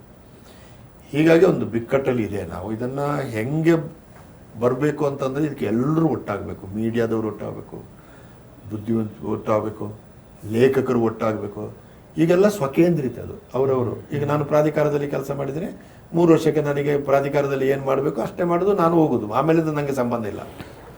ಆದ್ದರಿಂದ ಏನೋ ಒಂದು ನಮ್ಮ ಇಡೀ ಸಂಸ್ಕೃತಿಯ ಬೆಳವಣಿಗೆಗೆ ಒಂದು ಪುನರಾಲೋಚನೆ. ಇನ್ನು ಥ್ಯಾಂಕ್ಸ್ ಟು ಪ್ರಿಂಟ್ ಮೀಡಿಯಾ, ಭಾಷೆಯನ್ನು ಉಳಿಸೋದ್ರಲ್ಲಿ ಕನ್ನಡದಲ್ಲಿ ಇವತ್ತು ಪ್ರಿಂಟ್ ಮೀಡಿಯಾ ತುಂಬ ದೊಡ್ಡ ಕೊಡುಗೆ ಕೊಡ್ತಾ ಇದೆ. ಹಾಗಾಗಿ ನಾನು ಎಲ್ಲ ಪೇಪರ್ಗಳನ್ನು ಕೂಡ ಓದ್ತೀನಿ, ಹೊಸ ಪದಗಳು ಸಿಗ್ತವೆ. ಅಂದರೆ ನೀವು ಏನು ಬರಿತೀರಲ್ಲ ಅದರ ಮೇಲೆ ನಿಮಗೊಂದು ಜವಾಬ್ದಾರಿ ಇದೆ. ಯಾಕಂದರೆ ಅದು ಇದೆ, ಪ್ರಿಂಟ್ನಲ್ಲಿ ಇದೆ, ದಾಖಲೆಯಾಗಿ ಉಳಿಯುತ್ತೆ. ಆದರೆ ಇಲೆಕ್ಟ್ರಾನಿಕ್ ಮೀಡಿಯಾದಲ್ಲಿ ಇಲ್ಲ. ಅದು ಮೊನ್ನೆ ಆ ಯುದ್ಧದಲ್ಲಿ ಬಂದಾಗ ಬಳಸಿದ ಶಬ್ದಗಳು ಪಟಾಶ್, ಮಟಾಶ್, ಕಹಾನಿ ಅಂತ ಹೇಳ್ತಾರೆ ಸರ್. ಈಗ ಈ ಕನ್ನಡದಲ್ಲಿ ಕತೆ ಅಂತ ಒಡ್ಡಾರಾಧನೆ ಕತೆಗಳು 8ನೇ ಶತಮಾನದಿಂದ ಕತೆ ಅಂತ ನಮ್ಮಲ್ಲಿ ಒಂದು ಒಳ್ಳೆ ಶಬ್ದ ಇದೆ. ಅಜ್ಜಿ ಕತೆ ಅಂತ ಹೇಳ್ತೇವೆ. ಇರೇ ನಾ ಒಂದು ಕತೆ ಹೇಳ್ತೀನಿ ಅಂತ ಹೇಳ್ತೇವೆ. ಜನಗಳ ನಡುವೆ ಇದೆ, ನಮ್ಮ ಪಠ್ಯಗಳಲ್ಲಿದೆ, ಏನ್ಷಿಯಂಟ್ ಟೆಕ್ಸ್ಟ್ಗಳಲ್ಲಿ ಇದೆ. ಆ ಪದ ಬಿಟ್ಟು ಇದ್ದಕ್ಕಿದ್ದಂಗೆ ಈ ಬ್ರೇಕ್ ಆಗಲಿ, ಬ್ರೇಕಿನ ನಂತರ ನಾನು ನಿಮಗೆ ಕಹಾನಿ ಹೇಳುತ್ತೇನೆ ಅಂತ ಹೇಳ್ತಾರೆ. ಹಿಂಗೆ ಮಾಡಿದ್ರೆ ಭಾಷೆ ಉಳಿಯಲ್ಲ. ಈ ಕಮಲ್ ಹಾಸನ್ ಅವರ ಹೇಳಿಕೆ ಹಿನ್ನೆಲೆಯಲ್ಲಿ ಮಾತಾಡೋದಾದರೆ, ಇಂಥ ಕೆಲವು ನಟರುಗಳಾಗಿರ್ಬೋದು ಅಥವಾ ಈ ಹಿಂದೆ ಕಾವೇರಿ ಜಲ ವಿವಾದಕ್ಕೆ ಸಂಬಂಧಪಟ್ಟಾಗೂ ಕೂಡ ಅಲ್ಲಿಯ ನಟರಾಗಿರ್ಬೋದು ಮತ್ತು ಬೇರೆ ಬೇರೆ ರಾಜಕಾರಣಿಗಳು ವಿಪರೀತವಾದಂಥ ಹೇಳಿಕೆಗಳನ್ನು ಕೊಟ್ಟು ಹಲವಾರು ಬಾರಿ ಕರ್ನಾಟಕ ಮತ್ತು ತಮಿಳುನಾಡು ಮಧ್ಯೆ ಒಂದು ದೊಡ್ಡ ಸಂಘರ್ಷ. ಸೊ ಅಲ್ಲಿ ನಮ್ಮ ಜನರ ಮಧ್ಯೆ ಒಂದು ದ್ವೇಷ ಭಾವನೆ ಮೂಡುವಂಥ ವಾತಾವರಣ ತುಂಬ ದಶಕಗಳಿಂದ ನಡ್ಕೊಂಡು ಬರ್ತಾ ಇದೆ. ಸೊ ಇಂಥ ಘಟನೆಗಳು ಕೂಡ ಇಲ್ಲಿ, ಯಾಕೆಂದರೆ ತಮಿಳಿಗರು ಕೂಡ ಎಷ್ಟೊಂದು ಜನ ಬೆಂಗಳೂರು ಕನ್ನಡದಲ್ಲಿ ಕೆಲಸ ಮಾಡ್ತಿರ್ತಾರೆ, ಇಲ್ಲಿ ಕನ್ನಡಿಗರು ಕೂಡ ಅಲ್ಲಿ ಕೆಲಸ ಮಾಡ್ತಿರ್ತಾರೆ. ಒಂದು ರೀತಿಯ ವೈರತ್ವ, ಭಾಷಾ ವೈರತ್ವ. ಸೊ ಎಲ್ಲೋ ಫಿಸಿಕಲಿ ಅಥವಾ ಮೆಂಟಲಿ ಸಾಮಾನ್ಯರನ್ನ ಡಿಸ್ಟರ್ಬ್ ಮಾಡಿಸುತ್ತೆ ಅನ್ಸಲ್ವಾ ಸರ್? ಇದು ನೀವು ಹೇಳಿರೋದು ಭಾಳ ದೊಡ್ಡ ಸಮಸ್ಯೆ. ಏನಂತಂದರೆ ಈಗ ಸಂವಿಧಾನದ ಪ್ರಕಾರವೇ ನಮ್ಮ ಜನಸಂಖ್ಯೆ ಹೆಚ್ಚಾಗ್ತಾ ಇರೋದ್ರಿಂದ ನಾವೀಗ ಡಿಲಿಮಿಟೇಷನ್ಗೆ ಹೋಗಬೇಕು. ಹೌದು, ಅಂದರೆ ಲೋಕಸಭಾ ಕ್ಷೇತ್ರಗಳ ಪುನರ್ವಿಂಗಡಣೆ ಆಗಲೇಬೇಕು, ಆಟೋಮೆಟಿಕ್ ಹೆಚ್ಚಾಗ. ಈಗ ನೋಡಿ, ಉತ್ತರ ಭಾರತದಲ್ಲಿ TFR ಅಂತ ಹೇಳ್ತೇವೆ, ಫರ್ಟಿಲಿಟಿ ರೇಟ್ ತುಂಬ ಹೈ ಇದೆ. ಬಿಹಾರದಲ್ಲಿ, UPಯಲ್ಲಿ ತುಂಬ ಹೈ ಇದೆ. ಎಜುಕೇಷನ್ ಲೆವೆಲ್ ಕಮ್ಮಿ ಇದೆ. ಕರ್ನಾಟಕದಲ್ಲಿ, ತಮಿಳುನಾಡಲ್ಲಿ, ಕೇರಳದಲ್ಲಿ ಇದು ಕಮ್ಮಿ ಇದೆ. ಅಂದರೆ ಸರಳವಾಗಿ ಹೇಳಬೇಕಂದ್ರೆ ಉತ್ತರ ಭಾರತದಲ್ಲಿ ಜಾಸ್ತಿ ಇದೆ, ದಕ್ಷಿಣ ಭಾರತದಲ್ಲಿ ಕಮ್ಮಿ ಇದೆ. ದಕ್ಷಿಣ ಭಾರತದಲ್ಲಿ ಕಮ್ಮಿ ಇರೋದರಿಂದ ನಮಗೆ ಹೆಚ್ಚು ಪ್ರಗತಿ ಸಾಧ್ಯ ಆಗಿದೆ. ಆದರೆ ಉತ್ತರ ಭಾರತದಲ್ಲಿ ಜನಸಂಖ್ಯೆ ಹೆಚ್ಚಾಗಿ ಅದಕ್ಕೆ ಬೇಕಾದಂಥ ಇನ್ಫ್ರಾಸ್ಟ್ರಕ್ಚರ್ ಬೆಳೆಯದೇ ಇರುವುದರಿಂದ ಅಲ್ಲಿಂದ ಜನ ದಕ್ಷಿಣ ಭಾರತಕ್ಕೆ ವಲಸೆ ಬರ್ತಾ ಇದ್ದಾರೆ. ಈ ವಲಸೆ ಹೆಚ್ಚಾಗುವುದಕ್ಕೆ ಮೂಲ ಕಾರಣ ಒಂದು, ಅಲ್ಲಿಯ ಜನಸಂಖ್ಯೆ ಹೆಚ್ಚಳ, ನಾವಿಲ್ಲಿ ಜನಸಂಖ್ಯೆಯನ್ನು ನಿಯಂತ್ರಣ ಮಾಡಿದ್ದು. ಜನಸಂಖ್ಯೆಯನ್ನು ನಿಯಂತ್ರಣ ಮಾಡಿ ಪ್ರಗತಿಯನ್ನು ಸಾಧಿಸಿದ ಅಪರಾಧ ಅಲ್ಲ, ಆದರೆ ಅದು ಅಪರಾಧ ಎಂಬ ಹಾಗೆ ಈಗ ಬಿಂಬಿತವಾಗಿದೆ. ಆ ವಿಷಯ ಬಿಟ್ಟರು ಕೂಡ ಟ್ಯಾಕ್ಸ್ ಹಂಚಿಕೆಯಲ್ಲೂ ಕೂಡ ಅದಾಗಿದೆ, ತೋರಿಸ್ತಾ ಇದೆ. ಈಗ ಜನಸಂಖ್ಯೆ ಆಧಾರದ ಮೇಲೆ ನೀವು ಲೋಕಸಭಾ ಪುನರ್ವಿಂಗಡಣೆ ಮಾಡಿದರೆ ಅನೇಕ ವಿದ್ವಾಂಸರು ಮಾಡಿದ ಅಭ್ಯಾಸ, ಕೊಟ್ಟ ವರದಿ ಇವುಗಳನ್ನೆಲ್ಲ ನೋಡಿದರೆ ಕರ್ನಾಟಕದ 28 ಲೋಕಸಭಾ ಸೀಟುಗಳು ಹೆಚ್ಚಂದ್ರೆ 35ರಿಂದ 36 ಆಗ್ತದೆ. ನಿಮಗೆ 8 ಸಿಗ್ತದೆ ಥ್ಯಾಂಕ್ಸ್ ಟು ಹೈದರಾಬಾದ್ ಕರ್ನಾಟಕ. ಅಲ್ಲಿ ಇನ್ನೂ ಕೂಡ ಸ್ವಲ್ಪ ಮಕ್ಕಳ ಸಂಖ್ಯೆ ಜಾಸ್ತಿ ಇದೆ. ಈಗ ನನ್ನ ಅಜ್ಜನಿಗೆ 11 ಮಕ್ಕಳು ಇದ್ರು, ನನ್ನ ಅಪ್ಪನಿಗೆ 4, ನನಗೆ ಒಂದೇ. ಹೆಂಗೆ ಡೌನ್ ಆಯ್ತು ನೋಡಿ, ಅದು 11ರಿಂದ 1ಕ್ಕೆ ಇಳಿತು. ಎಷ್ಟು 50 ವರ್ಷದಲ್ಲಿ. ಎಲ್ಲ ಕಡೆ ಹಾಗೆ ಆಗ್ತಾ ಇದೆ. ನಮಗೆ 28 ಇದ್ದದು 36 ಮ್ಯಾಕ್ಸಿಮಮ್. ತಮಿಳುನಾಡಿನಲ್ಲಿ 39 ಇದೆ. ಅವರ TFR ನಮಗಿಂತಲೂ ಕಮ್ಮಿ ಇರೋದ್ರಿಂದ 42 ಆಗ್ತದೆ ಅಷ್ಟೇ. ಕೇರಳದ್ದು ಮೈನಸಲ್ಲಿ ಹೋಗ್ತಾ ಇರೋದ್ರಿಂದ 20 ಲೋಕಸಭಾ ಸೀಟ್ 19 ಆಗ್ತದೆ. ಅಂದ್ರೆ ನೀವು ವಿಶೇಷ ನಿಯಮ ತಂದು ಇದ್ದದನ್ನು ಕಮ್ಮಿ ಮಾಡ್ಲಿಕ್ಕೆ ಇಲ್ಲ ಅಂತ ಒಂದು ಆದೇಶ ಮಾಡಿ ಏನಾದ್ರು ಮಾಡಬಹುದು ಮನ್ಸಿದ್ರೆ. ಬಟ್ ನಾನು ಹೇಳ್ತಾ ಇರೋದು ಡಿಲಿಮಿಟೇಷನ್ ಅನ್ನ ಅದರ ಪದಶಃ ಮಾಡಿದ್ರೆ. ಇದು ದಕ್ಷಿಣ ಭಾರತದ ಕಥೆ ಆದ್ರೆ ಹೋಗೇ ಬಿಡುತ್ತೆ. ಆಂಧ್ರದಲ್ಲಿ 48 ಆಗ್ತದೆ, 42 ಇದ್ದದೆ. ಅಂದ್ರೆ ಈಗ ಆಂಧ್ರ ಮತ್ತು ತೆಲಂಗಾಣ ಆಯ್ತು, 48 ಆಗ್ತದೆ. ಈಗ 48 ಪ್ಲಸ್ 30 ನಮ್ದು 36 ಪ್ಲಸ್ 42 ತಮಿಳುನಾಡು ಪ್ಲಸ್ ಆಂಧ್ರ, ಈಗ ಒಂದು 10% ಹೆಚ್ಚು. ಸಾರಿ, ಕೇರಳ 10% ಸೇರಿದ್ರೆ ನಮ್ಮ ದಕ್ಷಿಣ ಭಾರತದ ಒಟ್ಟು ಎಂಪಿಗಳ ಸಂಖ್ಯೆ 160 ಮೀರಲ್ಲ ಒಟ್ಟು. ಈ ಉತ್ತರ ಭಾರತದ ಲೆಕ್ಕ ಹಾಕಿ. UPಯಲ್ಲಿ 80 ಇದ್ದರೂ 128 ಆಗ್ತದೆ. ಬಿಹಾರದ 39 ಇದ್ದದ್ದು 73 ಆಗ್ತದೆ. ಮಧ್ಯಪ್ರದೇಶ ಡಬಲ್ ಆಗ್ತದೆ. ಗುಜರಾತ್ ಡಬಲ್ ಆಗ್ತದೆ. ಡೆಲ್ಲಿ ಈಗ 7 ಇದೆ, ನಾನು ಅಲ್ಲಿಯ ವೋಟರ್, ಅದು 12 ಆಗ್ತದೆ. ಪಂಜಾಬ್ ಡಬಲ್ ಆಗ್ತದೆ, ಗುಜರಾತ್ ಡಬಲ್ ಆಗ್ತದೆ, ಮಹಾರಾಷ್ಟ್ರ ಡಬಲ್ ಆಗ್ತದೆ. ಅಂದರೆ ನೀವು ಲೋಕಸಭೆ ಪುನರ್ವಿಂಗಡಣೆ ಆದಾಗ ಹಿಂದಿ ಭಾಷಿಕರಾದ ಉತ್ತರ ಭಾರತದವರು ಲೋಕಸಭೆಯಲ್ಲಿ ಪಡ್ಕೊಳ್ಳುವ ಸೀಟು ಹೆಚ್ಚು ಕಡಿಮೆ 580ರಿಂದ 600. ದಕ್ಷಿಣ ಭಾರತದ ಪಡ್ಕೊಳ್ಳೋದು 150. ಒಟ್ಟು 780ರಿಂದ 800 ಸೀಟು ಬರ್ತದೆ. ಹಾಗಾಗಿ ನಮ್ಮ ಹೊಸ ಲೋಕಸಭೆ ಏನಿದೆ ಅದರಲ್ಲಿ 850 ಸೀಟ್ ಇದೆ. ತುಂಬ ಯೋಚನೆ ಮಾಡಿ ಮಾಡಿದ್ದಾರೆ, ಒಂದು 20-30 ವರ್ಷದ ಯೋಚನೆ ಮಾಡಿದ್ದಾರೆ. ಈಗ ಭಾರತದ ಫೆಡರಲ್ ಸ್ಟ್ರಕ್ಚರ್ ಉಳಿಬೇಕು, ನಮ್ಮ ಭಾಷೆಗಳು ಉಳಿಬೇಕು, ಆಮೇಲೆ ಒಬ್ಬನೇ ಒಬ್ಬ ಇದ್ರೂ ಕೂಡ ನಾವು ಪ್ರಜಾಪ್ರಭುತ್ವವನ್ನು ಅಂಗೀಕರಿಸಿದ್ದರಿಂದ ಅವನ ಮಾತಿಗೆ ಲೋಕಸಭೆಯಲ್ಲಿ ಬೆಲೆ ಸಿಗಬೇಕು, ಇತ್ಯಾದಿಗಳೆಲ್ಲ ರಿಪ್ರೆಸೆಂಟೇಷನ್ ಎಲ್ಲ ಸಮುದಾಯದ್ದು ಇರುವಾಗ ನಾವು ತಮಿಳರು ಮಲಯಾಳಿಗಳು ಜಗಳಾಡಿದ್ರೆ ನಾಶ ಆಗ್ತೀವಿ ನಾವು ಅಷ್ಟೇ. ದಕ್ಷಿಣ ಭಾರತೀಯರು ನಾವು ಅಂದ್ರೆ ಈಗಿನ ಪರಿಸ್ಥಿತಿ ಹಂಗಿದೆ. ಹಿಂದಿ ನೋಡಿ, ನಿನ್ನೆ ಹೊನ್ನಾವರದಲ್ಲಿ ಗಲಾಟೆ ಆಯ್ತು. 8 ಜನ ಮಹಿಳೆಯರು ಬ್ಯಾಂಕಿಗೆ ಹೋಗಿದ್ದಾರೆ ಸಾಲ ಕೇಳಲಿಕ್ಕೆ. ಅಲ್ಲಿದ್ದವರೆಲ್ಲ ಹಿಂದಿ ಮಾತಾಡಿದ್ದಾರೆ. ಇವ್ರು ಹೇಳ್ತಾರೆ ನಮಗೆ ಹಿಂದಿ ಅರ್ಥ ಆಗೋದೆಲ್ಲ ಕನ್ನಡದಲ್ಲಿ ಮಾತಾಡಿದ. ಒಂದು ಸಣ್ಣ ಹಳ್ಳಿ, ಗಲಾಟೆ ಆಗಿ ಪೊಲೀಸ್ ಎಲ್ಲ ಹೋಗಿ ಆಗಿದೆ. ಮಂಡ್ಯದಲ್ಲಿ 2 FIR ಆಗಿದೆ. ಅಂದ್ರೆ ಹಿಂದಿ ಎಲ್ಲಿಗೆ ಬಂದಿದೆ ಅಂತಂದ್ರೆ ನಿಮ್ಮ ಮನೆ ಬಾಗಿಲಿಗೆ, ಮನೆ ಒಳಗೆ TV ಮೂಲಕ ಬಂದಿದೆ. ಈಗ ನಾವು ಎಷ್ಟೇ ಕನ್ನಡದ ಮಾತಾಡಿದ್ರು ನೋಡೋದು ಹಿಂದಿ ಚಾನಲ್ಲೇ ನೋಡೋದು.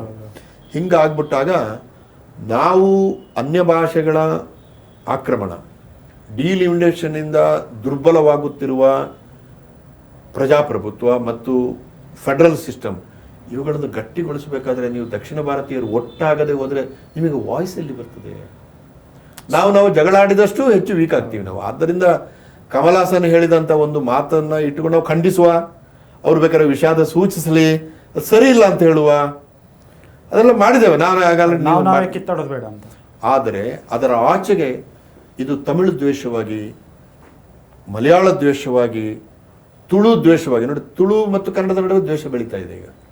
ನಾನು ಕನ್ನಡ ಅಭಿವೃದ್ಧಿ ಪ್ರಾಧಿಕಾರ, ಮೊನ್ನೆ ಯಾರೋ ಬರೆದಿದ್ದ, ನೀವು ಕನ್ನಡ ಅಭಿವೃದ್ಧಿ ಪ್ರಾಧಿಕಾರದ ಅಧ್ಯಕ್ಷರ, ತುಳು ಅಕಾಡೆಮಿ ಅಧ್ಯಕ್ಷರು ಅಂತ ಬರೆದಿದ್ದ. ನಾನು ಹೇಳಿದೆ ತುಳು ಕೂಡ ನಮ್ಮ ಭಾಷೆ, ಕರ್ನಾಟಕದ ಭಾಷೆ, ಕನ್ನಡವೂ ನಮ್ಮ ಭಾಷೆಯೇ, ಬಡಗವೂ ನಮ್ಮ ಭಾಷೆ, ಕರ್ನಾಟಕದಲ್ಲಿರುವ ಎಲ್ಲ ಭಾಷೆಗಳು ಕೂಡ ನಮ್ಮ ಭಾಷೆ. ಆದರೆ ನಾನು ಬದುಕುವುದು, ಅನ್ನ ತಿನ್ನೋದು ಕನ್ನಡದಿಂದ. ಇದು ನಮಗೆ ಈ ಪ್ರಜ್ಞೆ ಇರಬೇಕು ನಮಗೆ. ಹಾಗಾಗಿ ನಮ್ಮ ಭಾಷೆಯ ಕುರಿತಾದ ಪ್ರೀತಿ, ಅದು ಭಾಷಾಂಧತೆ ಆಗದ ಹಾಗೆ ನೋಡಿಕೊಳ್ಳುವ ಎಚ್ಚರ ಬೇಕು ಅಂತಂದ್ರೆ ಕರ್ನಾಟಕವಾಗಲಿ ತಮಿಳುನಾಡಾಗಲಿ ಬಹುಭಾಷೆಗಳ ಸಂಗಮ ಕ್ಷೇತ್ರ. ಇನ್ನೊಬ್ಬನ ಭಾಷೆಯನ್ನು ಗೌರವಿಸುವ ಮನೋಭಾವವನ್ನು ನಾವು ಬೆಳೆಸಿಕೊಳ್ಳದೆ ಹೋದರೆ ನಾವು ಲ್ಯಾಂಗ್ವೇಜ್ ಫೆನಟಿಸಿಸಮ್ ಅಂತ ಹೇಳ್ತೀವಿ, ಭಾಷಾಂಧತೆ ಅಂತ ಹೇಳ್ತೀವಿ. ಅದಕ್ಕೆ ಸಿಕ್ಕಾಕೊಂಡ್ರೆ ಯಾವ ಭಾಷೆಗಳು ಬೆಳೆಯುವುದಿಲ್ಲ, ಯಾವ ರಾಜ್ಯಗಳು ಬೆಳೆಯುವುದಿಲ್ಲ, ಮತ್ತು ಫೆಡರಲ್ ಸಿಸ್ಟಮ್ ಅಂತ ನಾವು ಹೇಳ್ತೀವಲ್ಲ, ಒಕ್ಕೂಟ ವ್ಯವಸ್ಥೆ ಕೂಡ ದುರ್ಬಲ ಆಗಿ ಹೋಗ್ತದೆ. ಪ್ರಿಯ ವೀಕ್ಷಕರೇ, ಇಷ್ಟೊತ್ತು ಡಾಕ್ಟರ್ ಪುರುಷೋತ್ತಮ್ ಬಿಳಿಮಲೆ ಅವರು ಯಾವುದೇ ಭಾಷೆ ಶ್ರೇಷ್ಠ ಅಲ್ಲ, ಯಾವುದೇ ಭಾಷೆ ಕೀಳು ಅಲ್ಲ. ಎಲ್ಲ ದಕ್ಷಿಣ ಭಾರತದ ಬಹುತೇಕ ಭಾಷೆಗಳು ಬಂದಿರೋದು ಮೂಲ ದ್ರಾವಿಡ ಇದರಿಂದ. ಸೊ ಆ ಕಾರಣಕ್ಕಾಗಿ ತಮಿಳು, ತೆಲುಗು, ಮಲಯಾಳಿ ಅಂತ ನಾವು ಪರಸ್ಪರ ಜಗಳ ಆಡದೆ ಇಡೀ ದಕ್ಷಿಣ ಭಾರತದ ಜನರೆಲ್ಲ ಒಂದಾಗಿ ಮೊದಲು ನಾವು ಮಾಡಬೇಕಾಗಿರೋ ಕೆಲಸ ಹಿಂದಿ ಹೇರಿಕೆಯನ್ನು ತಡಿಬೇಕು. ಹಾಗೂ ನಮ್ಮ ಭಾಷೆಗಳ ಬಗ್ಗೆ ಹೆಚ್ಚು ನಾವು ಆಸಕ್ತಿ ವಹಿಸಿ ಆ ಭಾಷೆಯನ್ನು ಕಲಿಯುವುದು, ಆ ಭಾಷೆಯನ್ನು ದಿನನಿತ್ಯದ ವ್ಯವಹಾರದಲ್ಲಿ ಉಪಯೋಗ ಮಾಡೋದರಿಂದ ನಮ್ಮ ಭಾಷೆಯನ್ನು ಉಳಿಸ್ಕೊಳ್ಳೋಕ್ಕೆ ಸಾಧ್ಯ ಆಗುತ್ತೆ. ಇವತ್ತು ಬಹುತೇಕ ದಕ್ಷಿಣ ಭಾರತ ಇನ್ಕ್ಲೂಡಿಂಗ್ ತಮಿಳು ಸೇರಿ ಕನ್ನಡ ಸೇರಿ ಕೂಡ ಅತ್ಯಂತ ಆತಂಕಕಾರಿ ಸ್ಥಿತಿಯಲ್ಲಿದ್ದೇವೆ. ಆ ಆತಂಕದಿಂದ ನಾವು ಆಚೆ ಬರಬೇಕಂತಂದರೆ ನಾವು ಅದನ್ನು ಹೆಚ್ಚು ಅಳವಡಿಸ್ಕೊಳ್ಬೇಕು ಅನ್ನುವ ಒಂದು ಮಾತನ್ನು ಈ ಸಂದರ್ಶನದಲ್ಲಿ ಹೇಳಿದರು. ಇದೇ ಇವತ್ತಿನ ವಿಶೇಷ. ನಮಸ್ಕಾರ.